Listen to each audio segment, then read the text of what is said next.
All right, you're on. All right, the time being 6:33, we'll call to order Thursday, December 28th, Planning Board to order.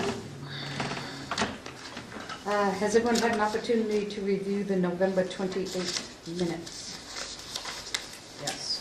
Make a motion to approve the, what are we calling it, as written. Second. Thank you. Do you have any discussion? Abstain. All those in favor? Aye. Yes. Any Abstain. opposed? Any abstain? 2 abstentions.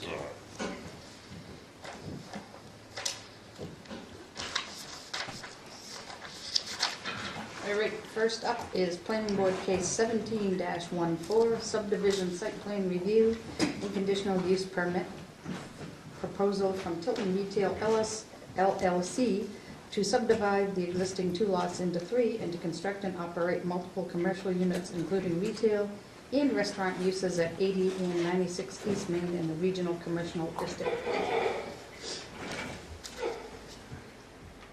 That's okay. Well, we have two gentlemen here from that group. If you guys want to just maybe give the planning board a quick introduction before they vote to accept. Thank you. Sure. So I'm gonna. Yep, sealed by Lovely like I raised you. Want to hang tight or? No, I'm gonna go be a celebrity. Ah, all right.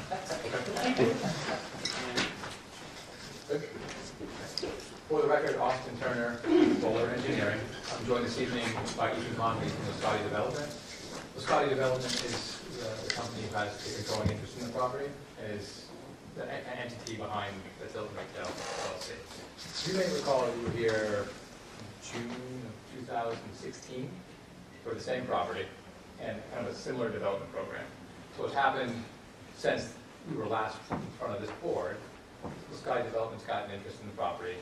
It was Global Gas who had control of the property before that deal wasn't consummated, and Global kind of stepped out. And in between Global stepping out and now, Sky Development took control of the property. So what we've done is, based on the tenants that Sky Development's been working with, we've kind of modified this development program. So we're back in front of you, going back to that review process. As was mentioned in the introduction, we have a subdivision that we're proposing, which the entire property is kind of this big piece that you might be familiar with. And what we're proposing is 3 individual properties, which you can see as these bold lines. So there'll be a property here, which is the tire retailer. There's another property kind of centrally located in here, which is going to have a quick serve, fast casual restaurant, as well as a retail facility there. And then the third property, which is located on the west part of the larger parcel, is going to be another fast casual restaurant. The access configuration that you saw previously, and that was essentially permitted with DOT, is remaining the same. We've made a couple of interior modifications just to accommodate the refinement of the development program, but we've maintained that right-in, right access on the south boundary, and then the signalized entrance, which is kind of opposite the Lowe's and the Kohl's project there. So that all remains the same. And what you'll find on the plan that we provide, kind of the things that we all went through as part of the last review, we incorporated a lot of that feedback into these plans already because we had some lengthy but good discussions, and it would be kind of unwise of us to not make sure that history had been incorporated here previously. What I thought I would do is just walk through this plan quickly, get you familiar with it. I understand we're going to be going through a review process with you, and then you're going to have a third-party consultant who's going to be engaged, but if it's okay with the board, I need you familiar with this layout of the program, how things may have changed a little bit, and I can get into any questions that you may have. What I'd like to do... Excuse me, are we doing actual site plan tonight? Well, you haven't accepted the application. I but don't mean, have an application. Got something? Yeah, I mean, sure, it's all back here. So it'll be a moment, because we have to review and accept the application first, but Yeah. I have a groundwater one. Thing is, that's, yeah, just didn't. yeah, the boiler one. Okay, so it wasn't our typical, I thought it No, that's- Oh, okay. so it'll be a minute. Says bowl on the bottom. So this is what you're considering as the application? Right, Oh, with yeah. cover Inside. letter, I mean, the application's in that packet. All right, Sorry. nope, now, Leave that now. yeah, now we can review it. You can rest a minute. We have a moment. I already looked through it, so.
More than 3 lots, this is 3 lots. I wonder if that is to.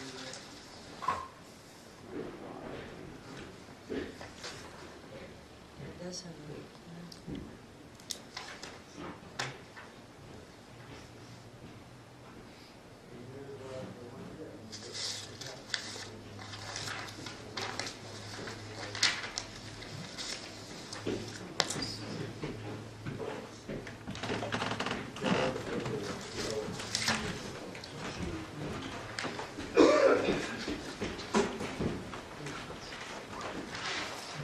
Doing this because we haven't separated it.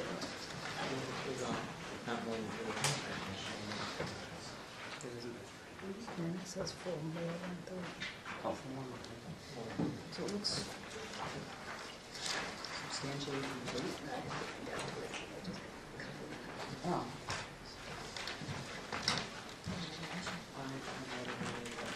These.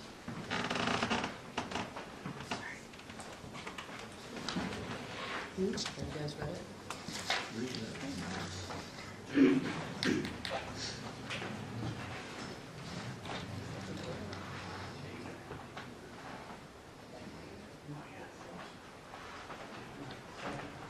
Yeah. I'll make a motion to accept the application as complete. Second? All those in favor? Aye. Any opposed? Any abstentions? June 1. Thank you. Just so I make sure I'm clear, we have actually, there's 3 applications that we're trying to, we'd like to run concurrently, which was the site plan review. We have a subdivision application for the board, and there's the conditional use permit, because we're in the groundwater protection overlay district. Are we now operating under the assumption that all of those applications are active, accepted, and engaging, or do we have to handle those separately as separate items? Because it's on the agenda all as one case, PB 1714, subdivision site plan review and conditional use permit, I interpreted the board's motion just then to accept that Okay, so entire cumulatively- body of, yeah. Okay. Is that, Yeah. yeah, okay. All right, I just want to make sure Yeah. I'm clear. So when I'm talking about stuff, I'm talking about stuff. All right, thank you. Okay, so what I'll do, I'll go through the site plan with you. What I'd love to do is get your feedback here. So as we're going through this process, if there are things you want me to look at, questions, things that you want us to focus on, tell me, and then I can take that back to the team. So I don't know how familiar you are or how much you remember from our last appearance, but this piece over here, that was going to be that tire warehouse place. That's essentially the same program. What we've done is since June of 2016, they've just updated some of their operational stuff, so the building footprint changed a little bit, but in terms of how the site was configured, the pieces in here, that's essentially the same thing. So you have the parking that's located around the perimeter of the building. You're going to have some of the operational stuff where the bays, if you have a vehicle and they're going to put tires on, those are located out back, kind of behind, so you're not seeing the back of house operations information, and some of the stuff that everybody doesn't want to see from the road, frankly. The middle here, we reconfigured, as you might recall, that was the convenience store and the gas station under our previous proposal. The tanks and the pad and the fueling stations were located up front, and the convenience store was located back. What we've actually done here, because this is a more combined or more efficient footprint, we're not going as far back as we were before. So we've tucked this in where previously we were kind of edged out over that slope and needed some retaining wall to support that program. We pulled this in a little more compact, so we've minimized our footprint there, which I think was good for everybody. The way this is going to work, or we have it proposed, is a restaurant in the corner, and we have the retailer located to the right of that. So this would be a single building which would be parsed up interior to that to accommodate the retail use in a quick serve restaurant. The restaurant does have the drive-up window, which would be located on this side here. That allows us to maximize the queuing along the side and rear of the building. You get a substantial amount of queuing depth by doing that orientation. It also includes lanes so that you don't have kind of the trap, if you will, drive-up. You have two-way vehicular traffic along the west side of the building. And if for some reason you don't want to get in that queue, you just have the ability to get right around. That works both ways. It's good so you don't get stuck in a drive-through queue if you don't want to be. It's also great for emergency response circulation where if there was a queue in there, you can still navigate the site. We've made sure that the site is navigable from an emergency response perspective. We did get feedback from the fire department, which the board may have seen already, and we've been in contact with the fire department. Two things that we're going to try and incorporate that they asked us to take a look at. As you can see, with these being three independent properties, we have the cross-access along the front to make that connectivity. Fire department asked if it would be possible for us to allow them to kind of hop across properties in the back. And they didn't need, or didn't ask us to provide kind of this formalized connection. But what they would like us to do, if we can, is to provide a mountable surface in between here. The grading between these properties isn't so that they're substantially higher or lower than the others. And we're going to accommodate that request by putting a mountable curb at these locations. So if they did need to kind of hop across the back, they could get up over that curb with relative ease and then kind of skip between properties. And that doesn't mean we have to put driveways in there. It just means that we got to make sure that surface is reinforced for them to get on top of it. We're happy to accommodate that request. This property over here, you may recall, this was going to be used for that 24-hour tractor trailer fueling area, right? There was a lot of sensitivity about that with some of the folks who lived over here, and especially because of the circulation pattern, which was really the clockwise circulation. So what became the discussion, we probably spent an hour on this topic, was the headlights from those vehicles as they're approaching that neighborhood. If they're circulating in that clockwise fashion, people were sensitive to that, right? Especially with the site being a little bit elevated from the neighborhood. So this program, I think, is going to eliminate that sensitivity. From a proximity standpoint, we're a little bit closer on this side than was that bulb that created the diesel fueling area. But when you can see on here, these trees that I'm showing you on this rendering are on the landscaping plan, and those are proposed screening trees. There was some discussion last time. I recall this board wasn't all that excited about arborvitae. I remember, there were some members on the board who weren't crazy about those, especially because they had like that really strong paper and they were conical. These are going to be evergreen plantings, but we're doing more of like a spruce or something like that, more like Christmas tree style, which is a little bit wider and going to grow a little taller. That's what we're incorporating along this edge. And then the circulation pattern is going to be that counterclockwise fashion. So anybody who's got headlights coming into this drive-up is going to be pointing interior to the property. They're going to come in this way quickly, straighten out, and come around the back side of that. From a stormwater utility perspective, this is going to be handled very much the same way as we did previously. These facilities are going to have independent utility connections, they're going to have independent sewer connections, and they're going to have independent stormwater connections. We're doing subsurface stormwater, very, very similar location and arrangement to what we did previously. We submitted the drainage calcs and the grading plan. I'm happy to go into as much or as little detail as you'd like me to. But in very similar fashion, just kind of relocated those systems to accommodate these development programs. Based on our last conversation here, one of the things that I took away from that meeting was having interior landscaping was a focus for the board. And you asked us to incorporate as much of that interior to the parking lot as we can. So what you're seeing on this plan is you can see, I'm going to kind of go right to left.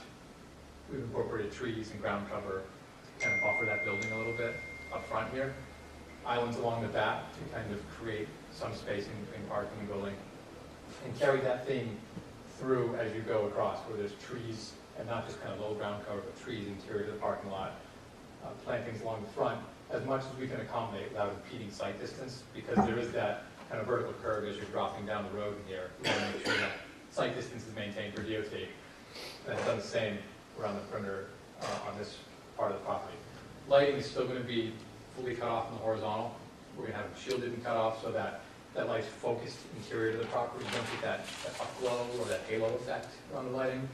It's lit appropriately for this use, but not overly so. So you're not going to get super bright spots, but you're going to have adequate lighting at driveways, interior where you may have some limited pedestrian circulation, things of that nature. All the feedback that this board had given us previously, we would incorporate that into this design. It looks a little bit different, but all the themes that expressed to us are your reason for kind of embedded into this design. I understand you're going to have a third-party peer review, take a look at the plans and go through that with him. Is the board comfortable with us coordinating directly with their engineer once you engage them? Or would you like our correspondence to be kind of funneled through the planning board and back to the peer review? I don't have a preference. I just find it's usually more efficient for the board and for us if you allow us to talk and keep them plugged in, and then just get those technical items resolved, whatever technical items might come up. And then when we come back to you, ideally, we say, yeah, we've gone through, we've incorporated feedback, and it's addressed. I don't have a preference. I just want to make sure whatever line of communication that I'm maintaining is how the board would prefer that I do. I think with that, I'm happy to Something answer we'll any discuss questions you have after. or anything you want me to drill down on further. I'm happy to do that.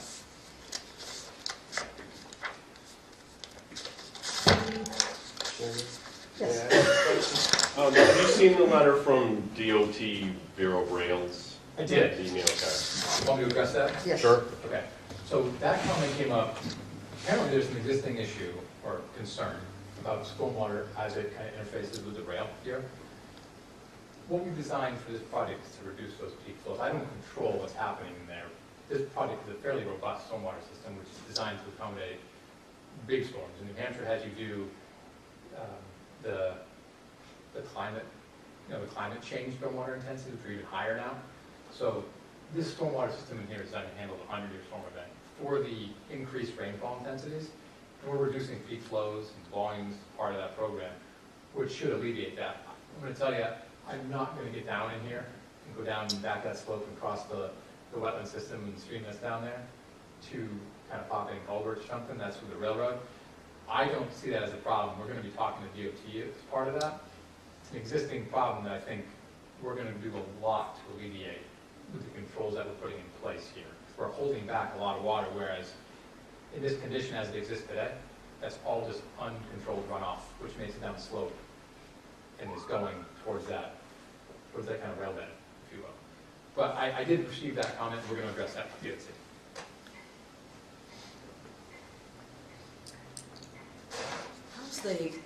We talked a lot last time about the noise footprint, as you kind of touched on a little bit with the tractor trailer refueling. Have you looked at that overall? Like, how would you say, how much is it different from the first plan? Better. I say it's better. And the reason I say it's better is I'm not going to have diesel trucks or refrigeration trucks sitting out here idling for 45 minutes while they fill up. Sitting in that fueling station was right about here, as I recall, kind of in that spot right there. Whereas this is not going to have the ability for 18-wheelers that are going to idle. If there's any kind of, there's going to be a little order box out here, but it's allowed to adjust to ambient noise levels, and it's also faced interior to the property and shielded by the building. So anything that would be considered kind of a noise generator or a potential noise generator is located interior to the property, where before you had diesel trucks sitting up on top of the hill, idling for 45 minutes while they fueled up. Where is that menu board speaker box on that RV? So the menu board is going to be located right about in this location here. I'm not showing the specifics in what it's right here as we kind of pull up, and then the pickup window right about there. Because I would be concerned about where that's going to face, because if it's facing anything to the west, that noise is going to carry into those neighbors, and I would be concerned about that. Sure, of course. I think even to your point, which is a good one, I suggest even the sound that could be there won't be the steady hum of a diesel idling, but it's a good point, what we've done. No, but how many times does this person want to say, do you want fries with that? I mean, how many times a day do you want to do that? And I've been to other restaurants where, that noise travels, and we're abutting the residential areas, and I think we need to take that into account. I don't know, it doesn't show on there, and I don't recall from the last time where the nearest houses are. Are there others, more than that? Kind of back right there. Well, I'd be concerned about what they're gonna hear. It's a good point, so to that. Because isn't it a 24-hour restaurant, or is it not? I think it has the potential to be. I don't know if they've established their hours yet. They may or may not run 24 hours here. Even if they do run 24 hours, the overnight's probably not going to be exceedingly busy. But if someone has their windows open on a nice, warm night. Of course. What we've done to that point, what the board had provided for feedback similar to that last time, along this edge, which is hard to see, this gray, I think is a retaining wall. We have a little bit of a gray break. We're putting an 8-foot solid fence on top of that retaining wall, kind of mimicking this gray line here. In addition to the screening, we're leaving all that existing vegetation. Your point is well taken. This fence is actually higher than that screening or that mortar board. And that mortar board has the ability to adjust volume to ambient levels, where if it's obviously quiet, that thing's not going to be as loud as it would be. And the ability to control that level. One of the also mentioned that the seller that currently owns the site, he also owns the houses that are next to it. That doesn't mean that'll be forever though, so we don't take that into consideration. Yep, I understand. 10 years from now, when someone buys that house. Yep. On the other plan that we looked at, I don't recall there being a right turn lane off of the 3 Main Street. You're referring to this right here? Yeah, I don't recall that being there. That was on the plan previously. We haven't changed that. That was DOT's request for that decel lane as you're pulling in.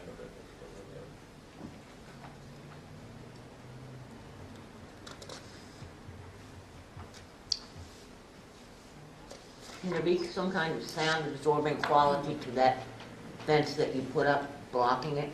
It's going to be a solid fence. Right now what we're proposing is it's not going to be wood, it's going to be like a vinyl or like a solid material. So it has the ability to refract that sound back interior to the property.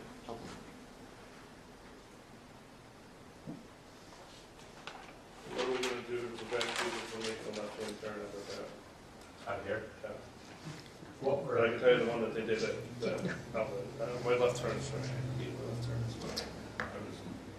turn, we had an issue with that, and they just put it in Starbucks. And DOT had an issue with that too. So a couple things we're doing. One, I think I used this line before. I think I got a chuckle, but I think it was the wrong line, but hey, I'm going to use it again. I can't prevent stupid, but I can design against it, right? So this is going to be a raised surface in here. It's got to be mountable because I need to get fire trucks out of that driveway. I have this raised median, which is actually raised with curb. We're working with DOT just to kind of refine that geometry to really inhibit. If you want to climb over that median to get out, I can't stop you, but you're probably leaving the undercarriage of your car sitting in Main Street to do that. So it's a really big impediment for you to make that left turn. And then there's a serious, really, like, you're going to want to use that signal because it's going to allow you control out. There's a real incentive to use that signal versus using that driveway, even if you want to leave your undercarriage sitting out in Main Street.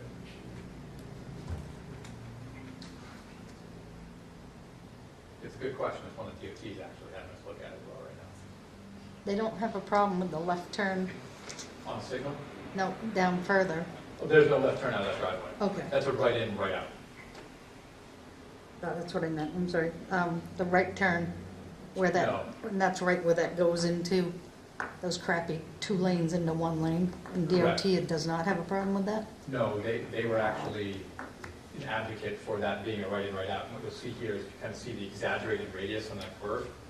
They asked us to incorporate that to kind of blend it in to that merge where those lanes are starting to taper down.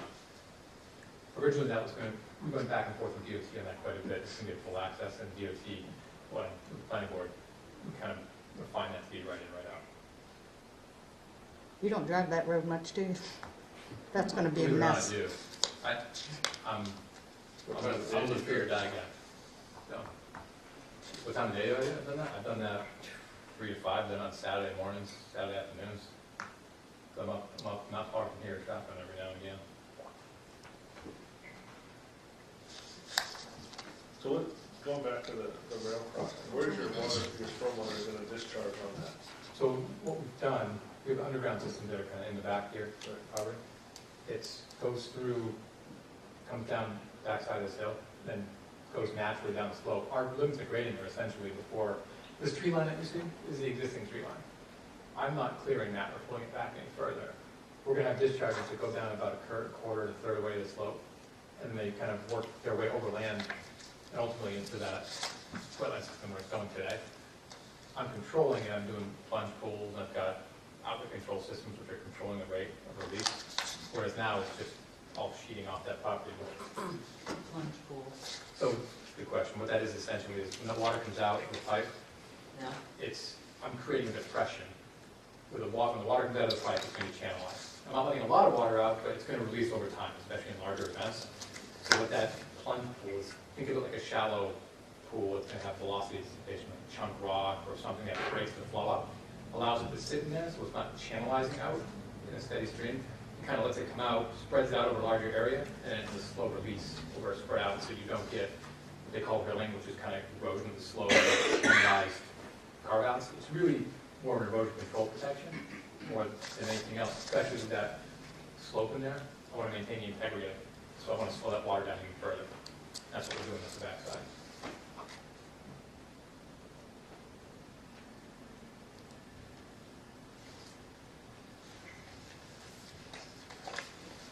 Gary, do you have the drainage report? Yes, it is on the website with the rest of the case materials. I have a copy right here. So it's, yeah.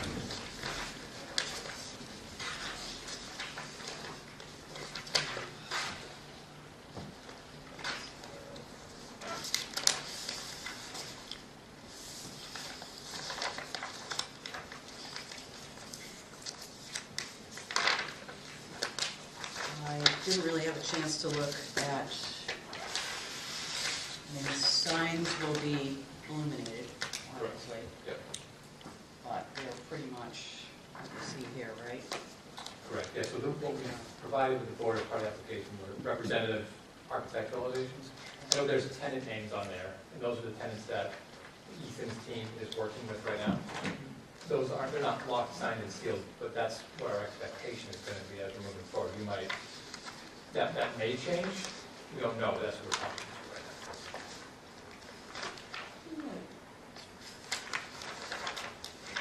We're trying to be as transparent as possible, so we're giving you kind of an inside baseball, I guess, so to speak. Appreciate that.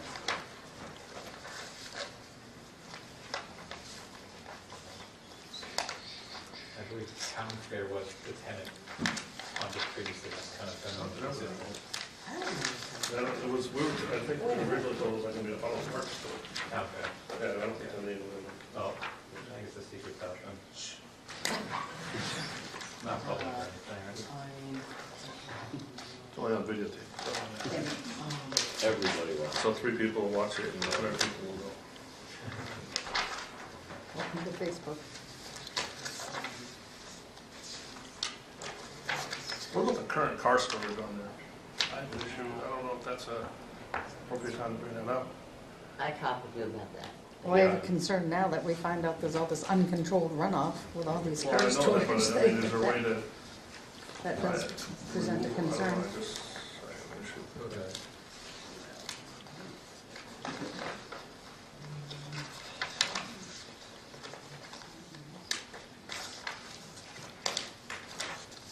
Does he have to visit with the Conservation Commission? Yeah.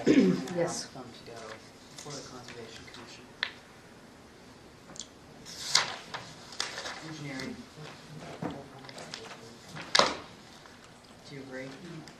Yeah. I'll ask for an independent engineer. Oh, that comes down. Yeah, we already know that we have to do that. We don't have to do that. Stupid not to. Well, I know, but, yeah.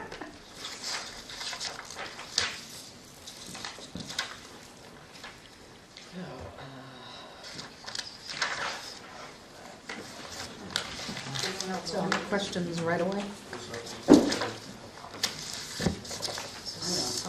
mean, I'm curious to see what the engineer comes back with, and then public hearing, Go forth from there. and, yeah. What are everybody's feelings on the engineer speaking directly to? Do you want to go through Dari? Dari, what are your thoughts on that? I think that there would be no harm in the engineer, authorizing the engineer to seek answers to questions directly from the applicant. How's the board feel about that? As long as Daria's kept in the loop, just so that we Yeah, don't. that's how I feel And just so too. we're kept So, up. that type of communication, I guess we wouldn't want the applicants submitting, let's go with that. Authorizing, With you staying in the loop, though. Yeah, keeping you. keeping me in the loop, yeah, and if you submit something updated in response to a comment, a discussion you have with a third-party engineer, yeah, just keep us in the loop. That sound fair? Okay. Absolutely. Mm. I was planning on doing all on the table, but. None of that. Shucks, blew that, sorry. Good thing we got that Yeah, straight. exactly.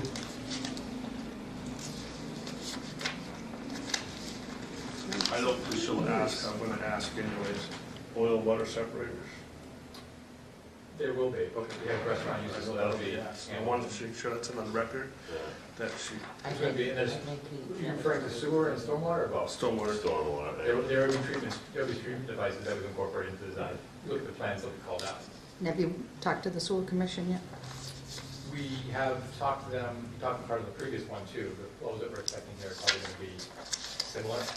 We talked to them as part of this initial application, and then with the sewer connection permit, we're gonna be engaging them further. Especially for with that. restaurants, then. Of course. and their plans are in there.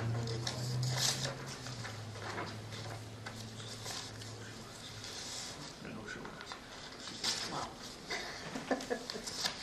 She'll ask again.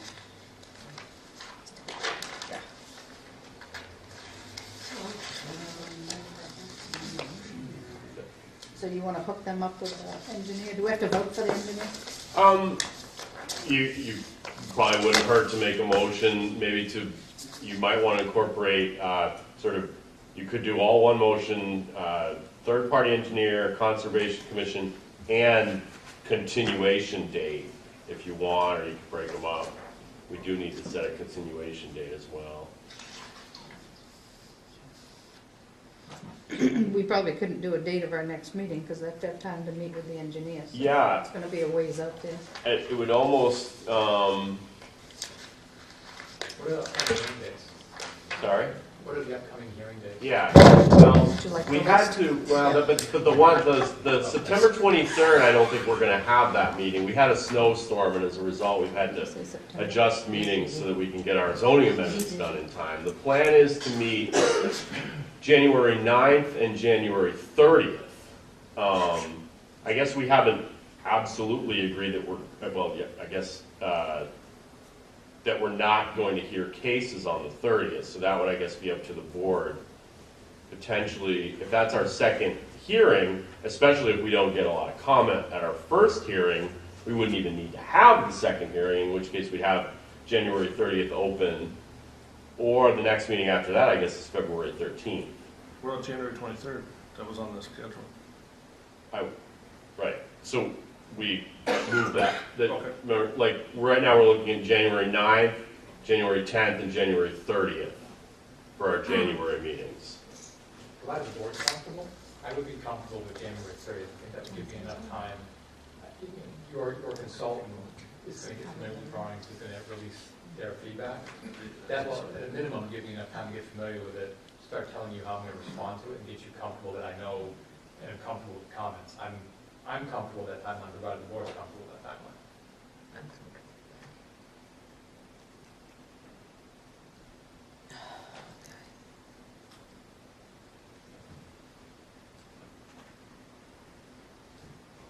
You know the commission, I have to have a public hearing with the commission as well, right? The Conservation Commission, Yeah. if they ask you, yeah, it looks like they're gonna ask you to, yeah. I'd love to have that right up before the 30th, so that I come here educated on any feedback that they might provide. Yeah, you should be able to meet with them in January, I would think. Okay, do I need to issue a formal request, or does that get enforced if the board decides to have me engage with that? It would be sort of easiest for us if you would contact them and seek to meet with them in January. All right. If you're willing to do that, that'd be great. What if I told you no? Then I'd do it for you. All right. No, I'm telling you, I'm not going to meet the commission. I don't have a choice, right? Oh, as far as meeting with the commission? I'm just being facetious. Yeah.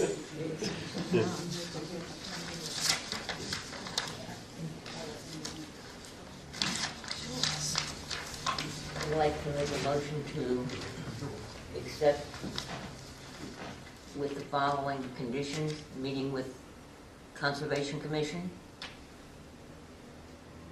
Accept. We'll continue. How we continue? continuing date until January 30th, and communicating with the engineer using Dari in the loop as well. Is there something else? No? Those three things are, I'll second that. second that? Any more discussion? All those in favor? Aye. Any opposed?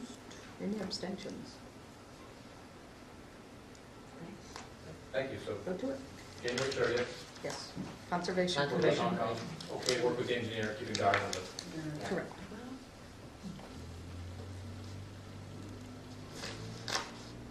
Yeah. Okay. Thank you. We'll see you next Thank you. week. Thanks. We just wanted to say I that. didn't have time to see that all day. No.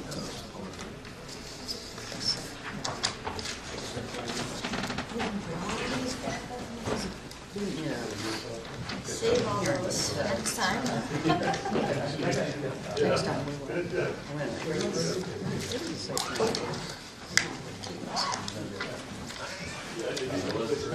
Isaiah for this one. Thank you, Dari. Thanks. You guys. Okay. See you later.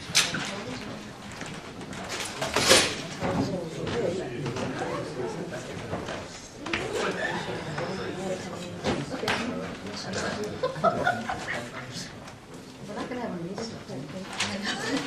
We can't have a meeting. Okay. Okay. Oh, yeah, I know. Good to see you.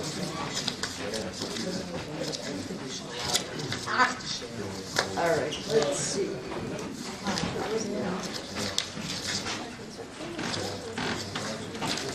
They're gonna follow regulations. This is yours.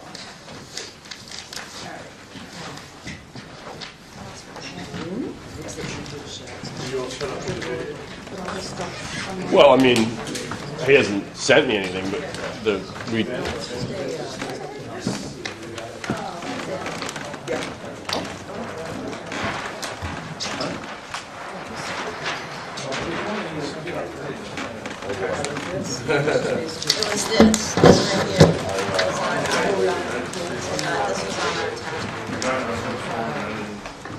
Yeah, this is.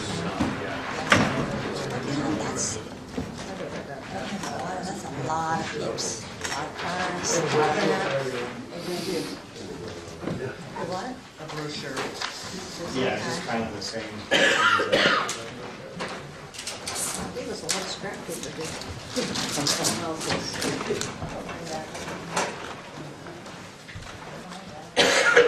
Gene and I can share. I'm not sure if this is the same one Oh. or not, but anyway. Yep. Nope, there's the issue. The same one for Catherine. For Catherine? Okay. And Zima's. Thank you. Oh, yeah. Sure. Yeah.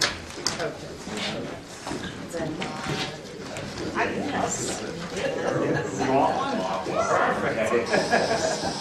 This is so close.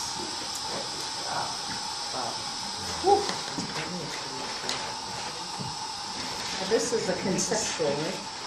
Yes. Oh.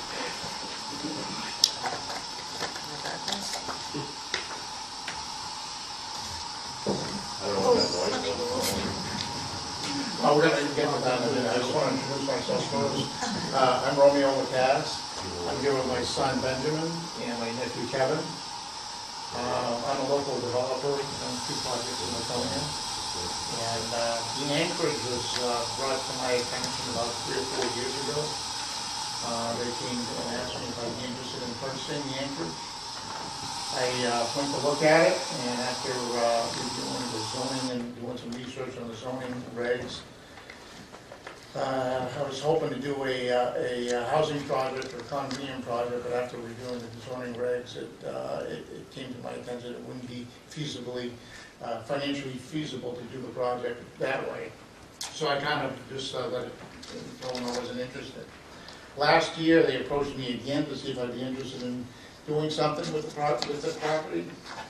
And so just to give you some background, I have a sister and her husband are retired, and they purchased a place. I don't know if you're familiar with Bristol Shores on Newfound Lake. And I've been visiting them for a few years now at that place, and I thought it was a very, very nice project, and the way they set it up is it's just a wonderful place to be. So when I looked at it again, I thought, that this would probably be a good fit for this property. And when I did that, I also asked my nephew Kevin if he'd be interested, because he has experience and he owns campground and he owns a lot of units. So he has the infrastructure to manage a project like this. So Kevin said that he would have interest in doing something with me on this project, with my son and I. So they actually did a little due diligence. We wanted to find out, if the site could handle this, if it was something that zoning would allow. Kevin and Ben actually met with Dari and Al, I believe, and just to discuss what the zoning regs would be for a project of this kind, and we discovered that yes, it would meet the zoning requirement. The zoning requirements are in place today. So that being said, if after they did that, we figured that we'd just move forward with some preliminary engineering, which Kent Brown did for us. And so if your permission, I'd like to show you just a short film of what we're planning to do. Roll the tape. Roll that. Yes. Yes.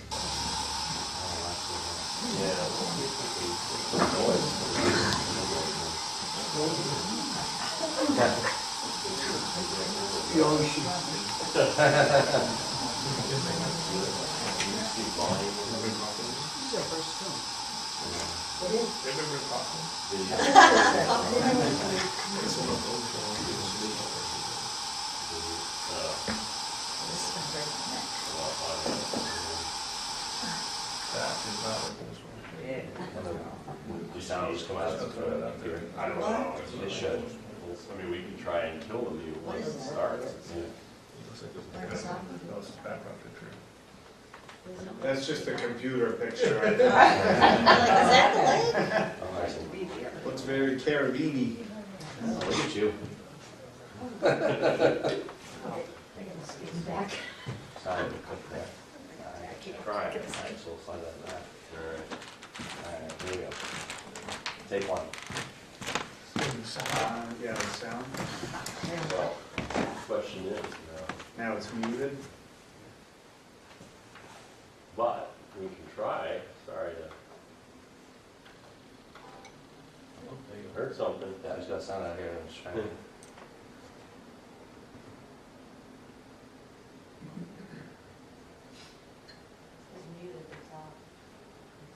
Mute is off. Technical difficulties.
great lake to be on.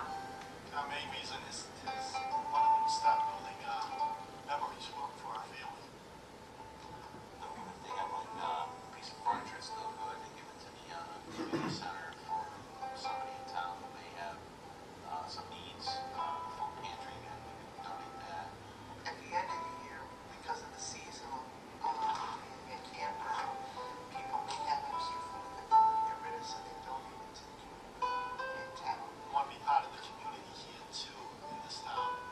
So we go to the local shops and the local restaurants.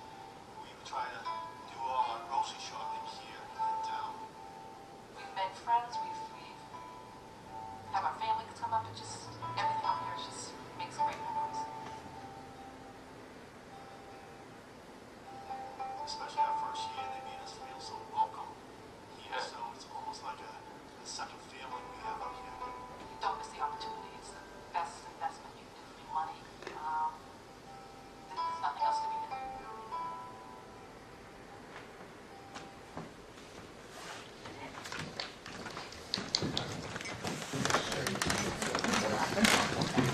So there's like 3 or 4 different campgrounds in New England that we were able to film the streetscape, so that give you some idea what it would look like once it's completed.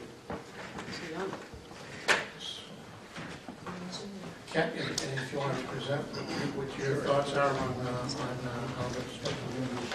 I'm Kent Brown from Brown Engineering, and Dewey tonight is Eric Buck from Terrain Land Planning.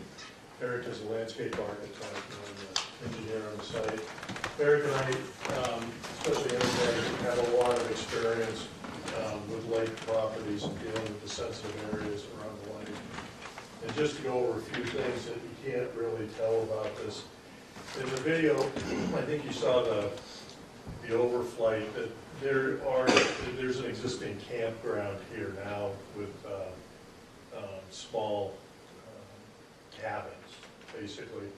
But the docks, the beaches that are shown here in this deck, these are all existing features that will be utilized in the development. There's also an existing house here that will probably become something like a camp store or something like that. Our intent is to leave that. So those are the things that are well within the 50-foot buffer or the shoreline protection area. But I wanted to point out that those are existing and they'll remain and be used by the property. We're going to do community wells. There's no town water available at this site. There is sewer available, but not water. So we're going to do community water wells out here in this green area. And this will ensure that that stays green and untouched, because you can't do anything in those protected well radiuses. This trail that's shown here is a foot trail access way to the wellheads in the pump house. So it'll just become a walking trail for the site. This trail here is existing, and that goes through and crosses a wetlands that runs down the middle of the site. So as you can see, there'll be a considerable amount of buffering left on the site once we're done. So it'll be anything but clear. The access is to Route 3. We've got to do a lot of work with DOT to work on this access point and develop it so that it's safe and people can get in and out. They said there's sewer, but no water. This is an existing house, and we've met with them, and we've met with these abutters over here just to kind of do some preliminary work and find out what, if any, concerns they have and see if we can't begin to address those. Eric, did you want to add anything? Yeah, I think the theme here is sort of this village atmosphere, and both from an aesthetic standpoint as well as an environmental standpoint. Each individual lot is going to be treated with certain enhancements that will make it a nicer space, but also help environmentally. So the idea we're exploring the use of permeable pavers as some of the parking surfaces. We're planning on doing sort of more site-specific stormwater management, rain gardens, gravel wetlands, or tree pits, that sort of thing, as opposed to trying to create a, an enormous drainage pond or something like that. The site won't really work for that, as well as we feel like it'll be just a better project if we can treat as much of that individually, lot by lot. So the streetscape and the individual units themselves will kind of speak to that. So even though there is a enormous amount of existing vegetation, especially along the shoreline, that will be preserved, bringing in some more plant material to help maintain the greenery that's there now. Taylor, you want to talk about the demographics? Sure. So when my uncle asked me and my cousin, they approached me with what they were doing, I was excited about it because, like I said, we already do own and manage a waterfront campground that's a seasonal campground, similar to this, but it's an older park over there. It's in Effingham and it's on Province Lake, and it's like I said, it's seasonal in nature, so people come up and they camp here for the season, and it's a way to give access for the average person to have access to the lake and the lake amenities, as opposed to just reserving it for the people that can afford a waterfront mansion or whatever on the lake. So going with this approach, it kind of gave us that option to do that. The other thing that we kind of looked at in Effingham too, or a few years ago, the state decided that they were going to start taxing RVs as real estate. So that happened, and there was some work through in the process of that. But that law is now established, and in our existing campground, the RVs are all taxed. So it's kind of a pretty big boost to the town from that aspect. And the way that it works there is we do an inventory of all the structures and ownership throughout the whole park and turn it over to the town on an annual basis. So the units themselves are taxed, as well as the land, the infrastructure would be such as, which would be similar to like a mobile home park or something. But yet the municipal services aren't that great because there's no permanent residency there, so there's no plowing of the roads, municipal trash pickup, children in the schools or anything like that. So, we looked at it as kind of a win-win for the town of Tilton as well as us, and for the people that are actually able to camp there and utilize the lake. And it fits in well with the management structure that we already have in place. Like I said, we're managing one like this now, and works out pretty well. So we wanted to just kind of present it to you and kind of get your, show you the concept and kind of get your feedback to see, what challenges we may run into or issues that you see with the project. We have, done some due diligence. We've met with Plan, as my uncle had said. We've gone over the zoning regulations with Dari. There wasn't any variances that we're seeking, any waivers that we're seeking. It's 100% in compliance with the zoning regulation. We met with Tim Joubert at the fire department, and he had a couple concerns, as far as getting water onto the site for hydrants and things like that. But all in all, he seemed to, pretty pleasantly engage the project and thought it would be pretty good. As it was mentioned too, we've met with some of the abutters, heard their concerns, and we were able to address the concerns that they brought up to us at those meetings and so forth. So we're basically at the point in the planning process where we wanted to come and present to you guys and kind of see what your feedback was and see if it was worth what we had to be concerned about, what areas we should be focusing on, or things like that. So basically, we're looking for some sort of guidance from the board this evening before we spend a whole lot more time and resources to get this thing more engineered, is to find out if perhaps the board would consider this as feasible for this property. How many units are you looking at total? 194. yeah. How many? 194. What size are the homes? These are only 400 square feet. So what is the anticipated occupancy? They're all one-bedroom RVs. So they're in the campground world. Oh, sorry. Can I just pause you right there? Because I thought RV was a recreational vehicle. It is. And these are homes, but not No, really? no, they're not homes. They are RVs. It's a campground. Okay. Do people bring in their own? No, we'll be selling them also. It's consistent to the site and so forth.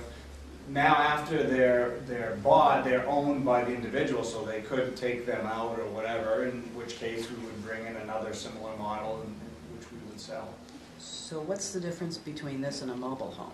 So mobile homes are different in the fact that they're over 400 square feet, and they're built to a different code. Mobile homes are built to a HUD code standard, and are designed for year-round permanent residency, where an RV is built to, I don't know the code, but it's constructed to an RV code, and it's tended more for seasonal use, and they're 400 square feet or less. And they're all just one bedroom. Some of the couch, in the living room, it's probably a pull-out couch if if they have guests over or whatever. But they're not designed for year-round residency. I would ordinarily have turned up my nose at something like this, but I happened to visit one in Maine. Yeah. A number of years ago, Okay. and stayed there for a week, Yeah. and I was very impressed. Oh, good. It was very well run. Yeah. It was very attractive. The only concern I would have was that they did have a gate at the entrance so that people couldn't just run in and out from the streets Right. to view things and look at things. So they had, I think originally they had a guardhouse, Okay. and then they eventually put in a key code so Yeah. that the residents could get in and out. Right.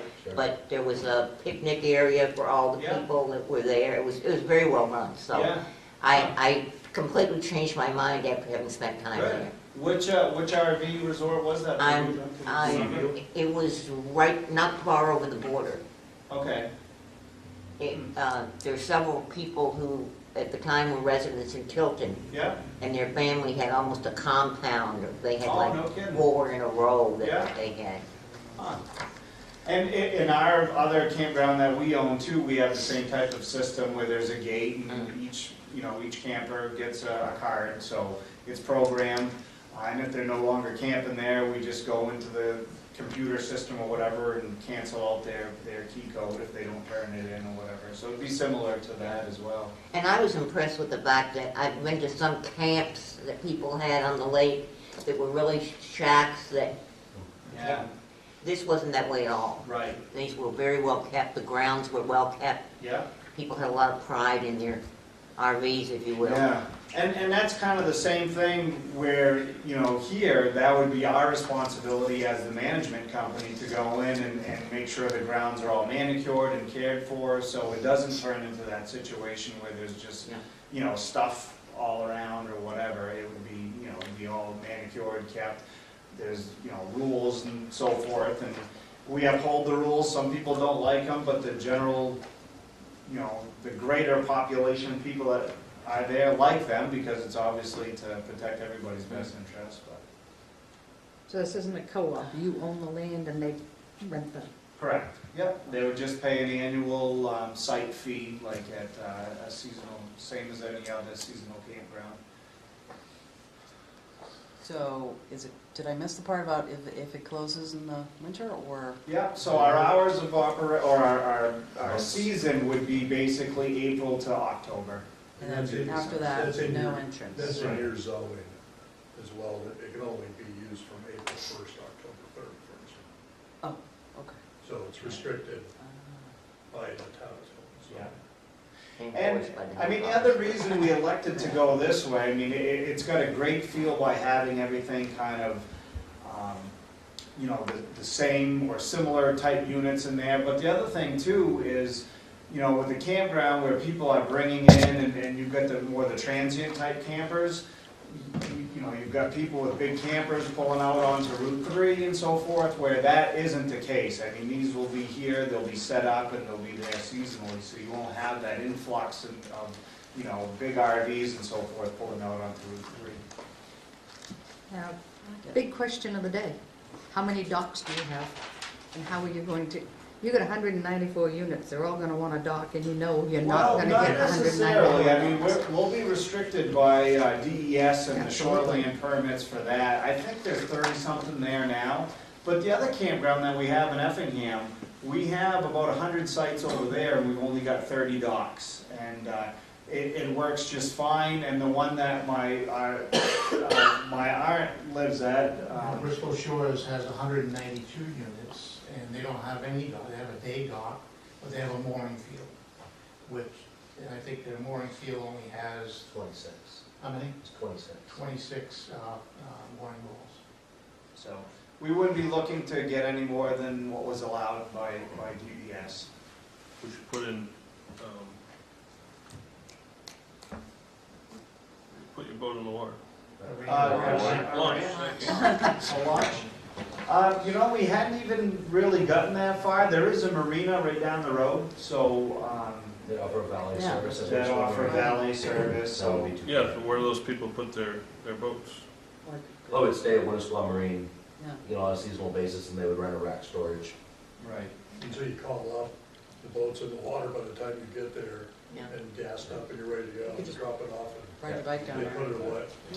And surprisingly, I mean, not everybody does have a motorboat. You know, some people would rather just enjoy the lake by sitting on the beach or by going out in a kayak or a paddleboard or something like that, so. Which is my question, are you gonna have some kind of rental of kayaks, sort of?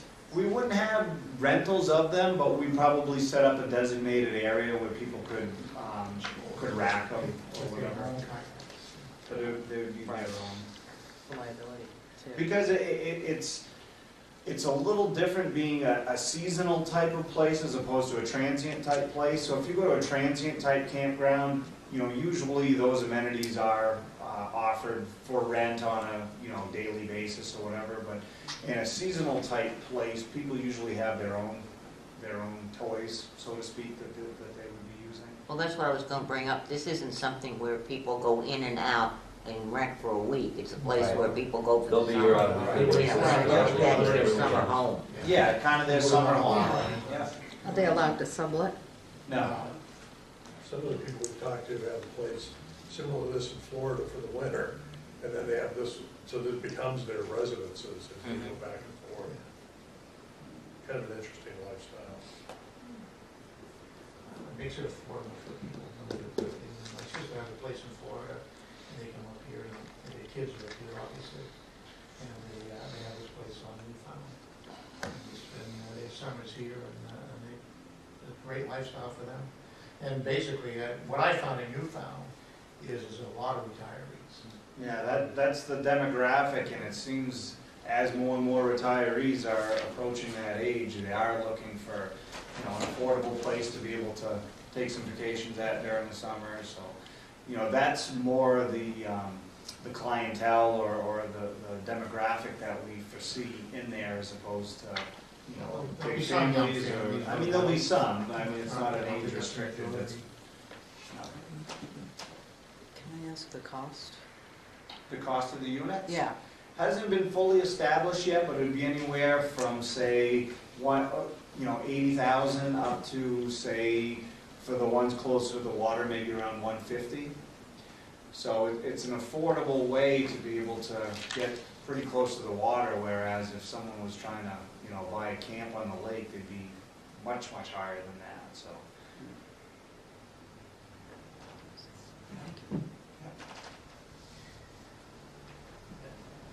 You talked to DOT? We have not yet. We anticipate we'll have to do a traffic study and meet with DOT and all that stuff. I mean, We want to do all that, but before we spend the time. yeah, Right. we just kind of want to get over their feedback. If this is not anything that you even consider, then we'll just pack up lick our wounds and move on. I mean, the only- You know, we'd obviously like to see this go through, because I believe, I've looked at this property and had other people a look at this property, and in my opinion, this is the best use of this property this time. It's a beautiful Worth a piece of lot. property. It really is. My only concern is, and I'm sure you have this thought out, but the community well, I mean, you have the sewage going out, so that's taken care of. Yeah. And then just the quality of the well. And that's another permitting process. I'm saying that it's regulated that.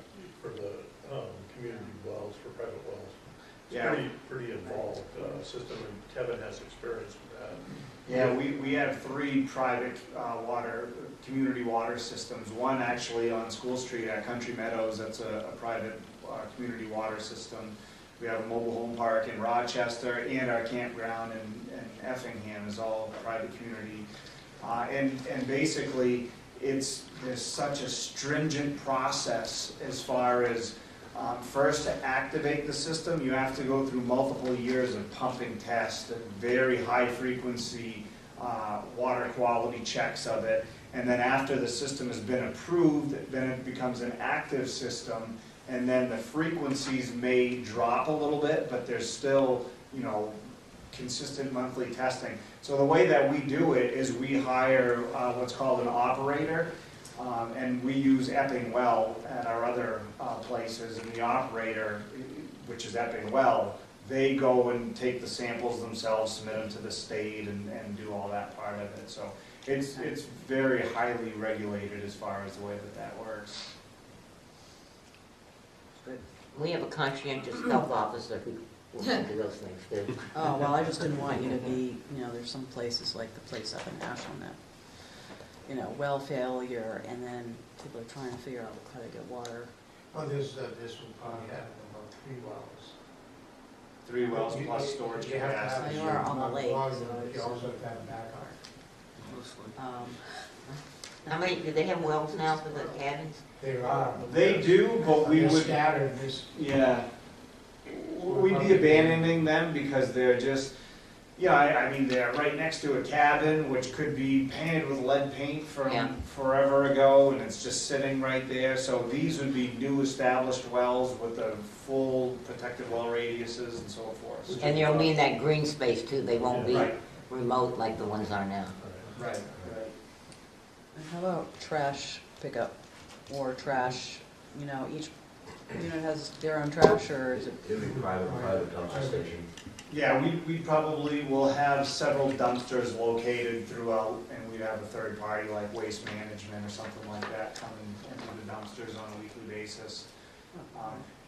We'd either do it that way or do the individual trash bins at each and every site, but the problem is with it being seasonal of nature, some people may only come up and use their place once or twice a year, so it doesn't make sense to have weekly trash pickup when they're not even going to be there. So that's why we'll probably, most campgrounds elect to do just, dumpster stations, and they'd be screened off or whatever, and we just have the third party come in and empty them out at whatever frequency Yeah, required. because otherwise, then you might have the 2 giant bins at each small little unit. Yeah. it would get And then the town overcrowded. is liable for servicing all that, right? Yeah, well, no, our anticipation with it being a campground, it's not a manufactured housing community, it's not a co-op, it's nothing like that. In which case, on those situations, yeah, the town, and that just got voted last I year. was gonna say, you just came down. Yeah, we went through that, but that was for, people's permanent residences, it was, okay. it wasn't this vacation type thing where, in these situations, yeah, it would be strictly on us. Same thing with, road maintenance, plowing, all those things, it's a campground, so those would Okay. be our things. And plowing wouldn't even be that much, because like I said, we'd probably keep, maybe a couple roads maintained for maintenance or emergency purposes throughout the winter, but it's not like it'll be occupied throughout the winter, so there's not a whole lot of need for that. I mean, we may have the on-site manager live there year-round, in which case, they'd have to have access to their place or whatever, But what prevents someone from living there year-round?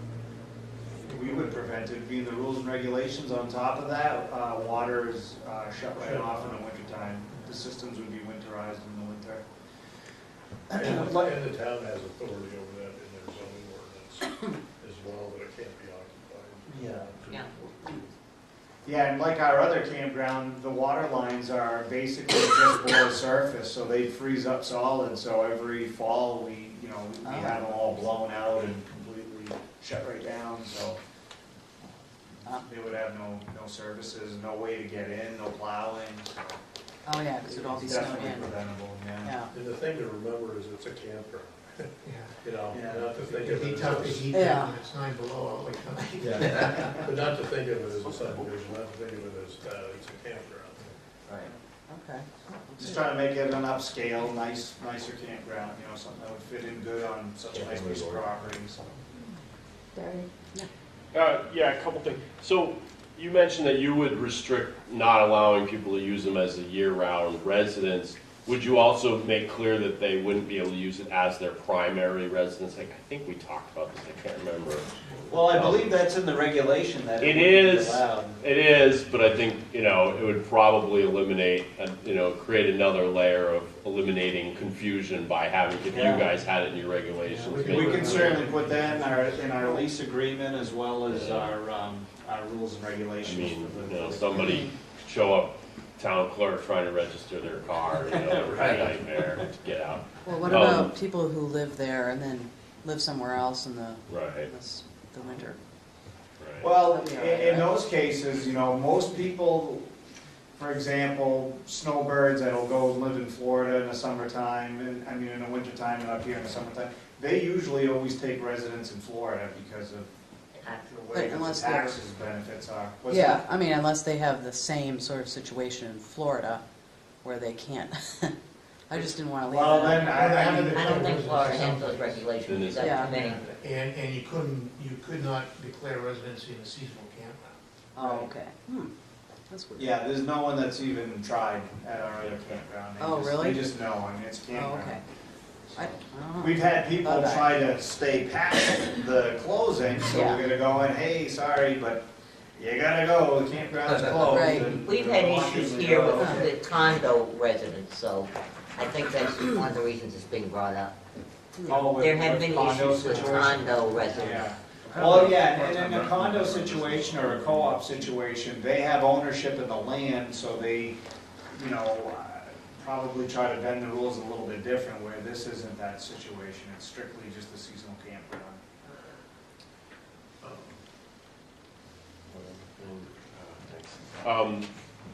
Tim Joubert submitted a letter. We talked, he recognized that this is just a conceptual hearing, but he did want to make sure that it was mentioned. You guys have received the letter, right? Yeah. Okay. Can Concerns be for the discussed width in of the road. future, but just want to make sure everyone got that and was aware of it. Yeah, his concern was that the radiuses were big enough to be able to get the emergency vehicles through, as well as a hydrant, basically at the streets and so forth for water capacity. So we've been talking to him on that, but other than that, he kind of thought it made sense. He's concerned about the width of the road in the summer, which is a huge concern, because once you start getting company parking on the road, now Right. the fire trucks aren't And going the to way, be able to. yeah. And you have such minimal ability to, Right, well, this is just a conceptual, but that was something, that's how, we mentioned it with Tim, we talked amongst ourselves, is we are gonna do visitor parking spaces, kind of, again, scattered throughout, so if they do have visitors, because each site has parking for 2 vehicles, so then in each kind of area or whatever, we'll have an overflow parking spot where if they have guests, we do a little sign, guest parking or whatever, and that's where they would be. And like I said, we'll have on-site managers there, so, we'll make it very clear that no one can be parking on the streets. But you find that most of your residences have one vehicle at most. Yeah, basically, I mean, if a family's coming up, say, from, southern New Hampshire or Massachusetts, and they're coming up for the weekend or whatever, they all usually pile into one vehicle, and they're coming up and staying with one vehicle, or, if they have a guest, they'll take the other spot there. But occasionally, there are some people that will bring 2 vehicles up, and they'll have a couple guests or whatever, and we recognize that could happen, so that's why we'll definitely have some overflow parking for that. yes, nice. Well, they're one-bedroom Well, units Mr. too, Pires so. just done Yeah. that. Raise my hand. Is there any concern, I know in a neighboring street, they had a fire there, I think last year or earlier this year. Couple over yet. And the proximity of that fire to other buildings caused damage to that. Is there, and now I know that I don't know, someone is installing a cistern there that's gonna connect to the lake.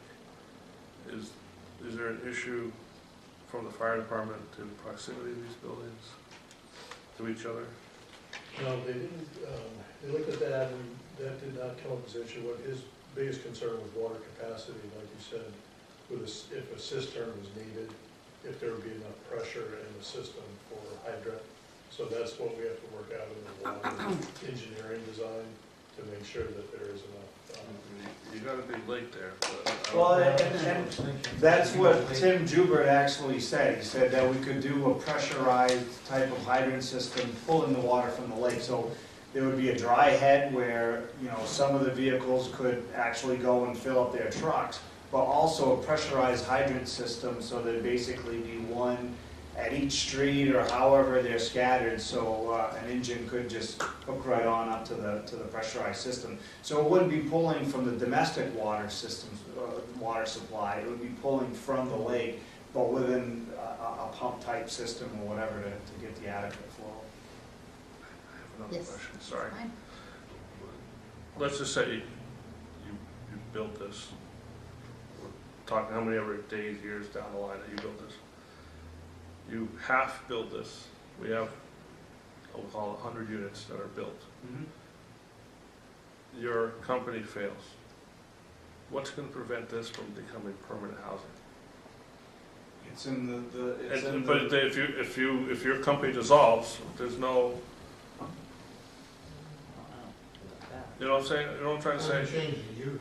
Yeah, it doesn't Yeah. change the, Yeah, but you If guys we aren't gonna be fail, able to. somebody else would come and buy it and continue to Well, do that's something. not what happens. I mean, I just. well, no, I don't think they, But this is what they were site planned for. Right, they would have to come back for a change of use or something I if just- they I want just- to do that. No, it's, Hypotheticals, I'm still trying to grasp my head around RV and campground and these structures, so yeah, I'm still. yeah, I've got some They're research to do. basically fancy campers is what they are. They're called park models, but they are in the state code and the building, national building codes, they are. Well, I'm thinking 200 Winnebagos coming down Route 3 on May 1st.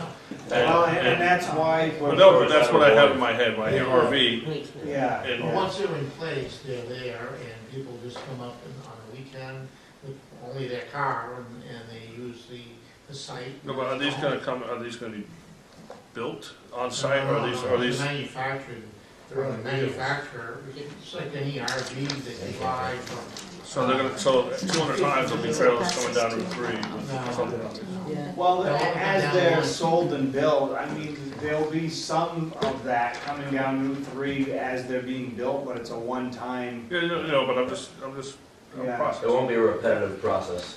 They'll all come in once and hopefully stay there. I'm just processing through my. It's Wells, Maine, by the way, where the. It is well. It's probably Well, Seaview. So if, Yeah. where that is. Oh.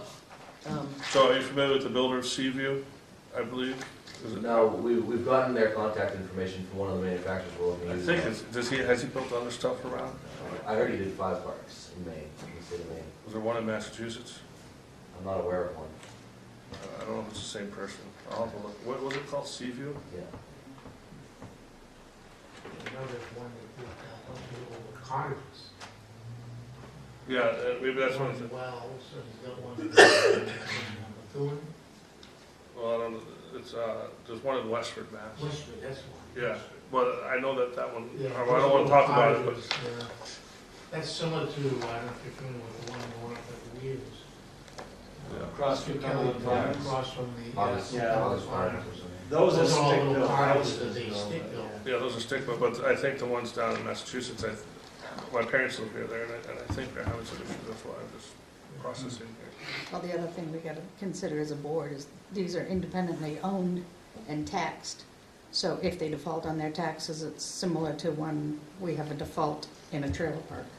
Well, wait a minute, they said they're gonna be renting, right? Or no, they're gonna be. They own the They unit, own the so they can unit, yeah. default on their property taxes. It's like one of the Yeah, So that's another, right, mobile home parks here. right. right, so they just buy the RV and the land together, right? Yeah, from a taxable standpoint, I mean, comparing them to other, communities, I mean, the individual units are taxed anywhere from $800 to $1,800 per unit. Times 194, I mean, that's, upwards of 300,000, plus the tax revenue of the land itself, currently assessed, I think, or taxed at 60,000. So, I mean, there's potential for a pretty large chunk of tax revenue for the town. We were discussing if they don't pay their taxes, the Right. process we go through, because Right. we have to Yeah. take that property. What was your concern with that? Right now, we've gotten into a couple of concerns with mobile homes when they default on them.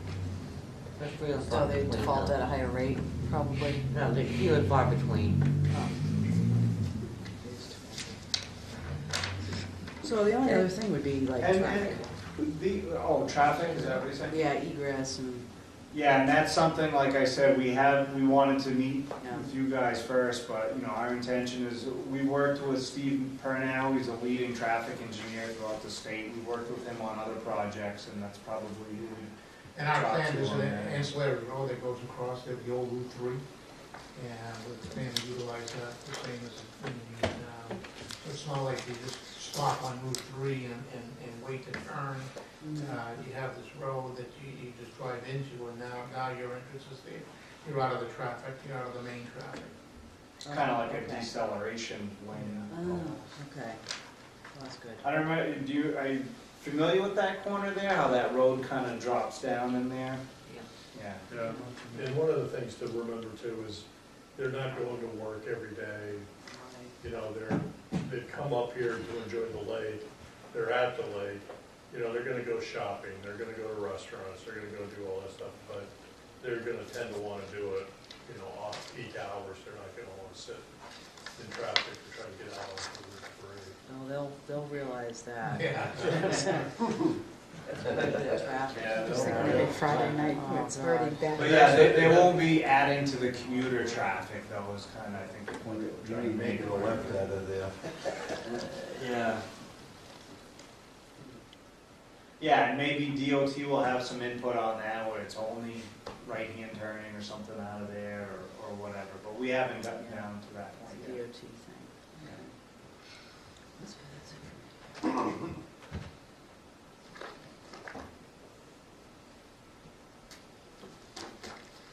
What kind of concerns do the abutters have?